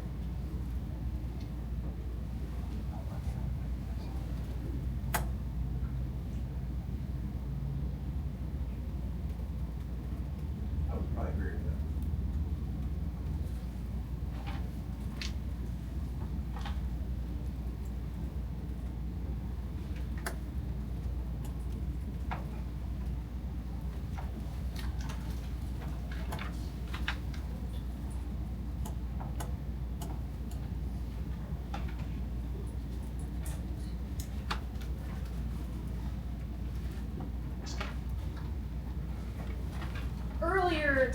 Do you get paid for, or are you able in your executive positions to get reimbursements for business expenses? Yes. And you talked about taking the corporate jet to you talked about taking the corporate jet to Florida for a meeting with Sam Randazzo. Is that correct? I didn't know we were going there for a meeting. We were flying down in the corporate jet with Chuck and Steve Straw and John Square and myself. They had a golf outing starting that Saturday. This was Thursday that we went down. I was going down. I live in Florida to go back there, and flew down and played golf with them Friday. And then that's when we went over to Sam Randazzo's house and saw him.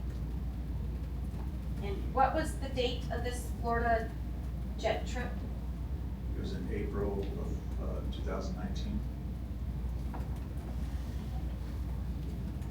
So it was your understanding that Sam Randazzo had just been appointed to the chair of the commission at that time, correct? Yes. And when you went down, I thought you made it sound like you returned the same day, but you stayed down in Florida. No, actually, I returned Sunday, but I flew back on United. Okay. And you would call this a business trip, right? The first half of it when you went down for No. how about the meeting with Sam Randazzo? I didn't know it was gonna happen. So when you flew down on the corporate jet, if it was a business meeting, you would be able to expense the trip, wouldn't you? Yes, it was a business, but it wasn't a business meeting. So the meeting with Sam Randazzo about FirstEnergy business was not a business meeting? I had no idea we didn't meet Sam Randazzo. I purely flew down there from a golfing standpoint trip, where I had to pay the expense back to FirstEnergy. And how much would that expense be for you? I don't know. I think it's pretty much like a first class ticket to get on an airline. So if it was a business meeting, and so maybe for others on that trip, they would have considered it a business meeting, would they have been allocated a share of the jet trip? They all had to pay a share of the jet trip. Okay, and if So- it's a business meeting, then they get reimbursed for that? Objection. I don't know how the witness would know whether the other participants on the flight would get reimbursed for their portion of the flight. She's asking questions that you have no personal knowledge of. Well, she can ask the questions and then have any knowledge. Do we need that questioner back? I mean, the question is not that they specifically, I'm saying if you did take the jet to a business meeting, I'm trying to understand FirstEnergy's Yeah. process. You would get billed for your portion of the jet, is that correct? If I took it on a business trip, my department got billed for that portion of the trip. Okay, and that was my question, that you would be personally reimbursed for that jet trip. I wouldn't be reimbursed at all. The company would cover the cost. Okay, you wouldn't have to do the out-of-pocket and seek reimbursement, they would just do it direct pay That's correct. or And direct. if this case, it was personal, so then they take it out of my paycheck. Okay, fair enough. So if it's a business trip, it's just, the cost is allocated to whichever, to the department that you work at. If it's me, it's allocated back to my department. Again, for the sake of the court reporter. I'm ask trying. your you're fine, just ask your question, take a pause, and then answer. Thank you. And just one more question on this. So is then when you allocate, when that trip gets allocated to your department, does then that expense get allocated to a FirstEnergy entity? You'd have to talk to finance on that, I don't know how that's structured. Okay. You don't send a note to your secretary that says, bill this to the Ohio FirstEnergy entities? No. And for other expenses, do you instruct how an expense gets billed to which FirstEnergy entity? No.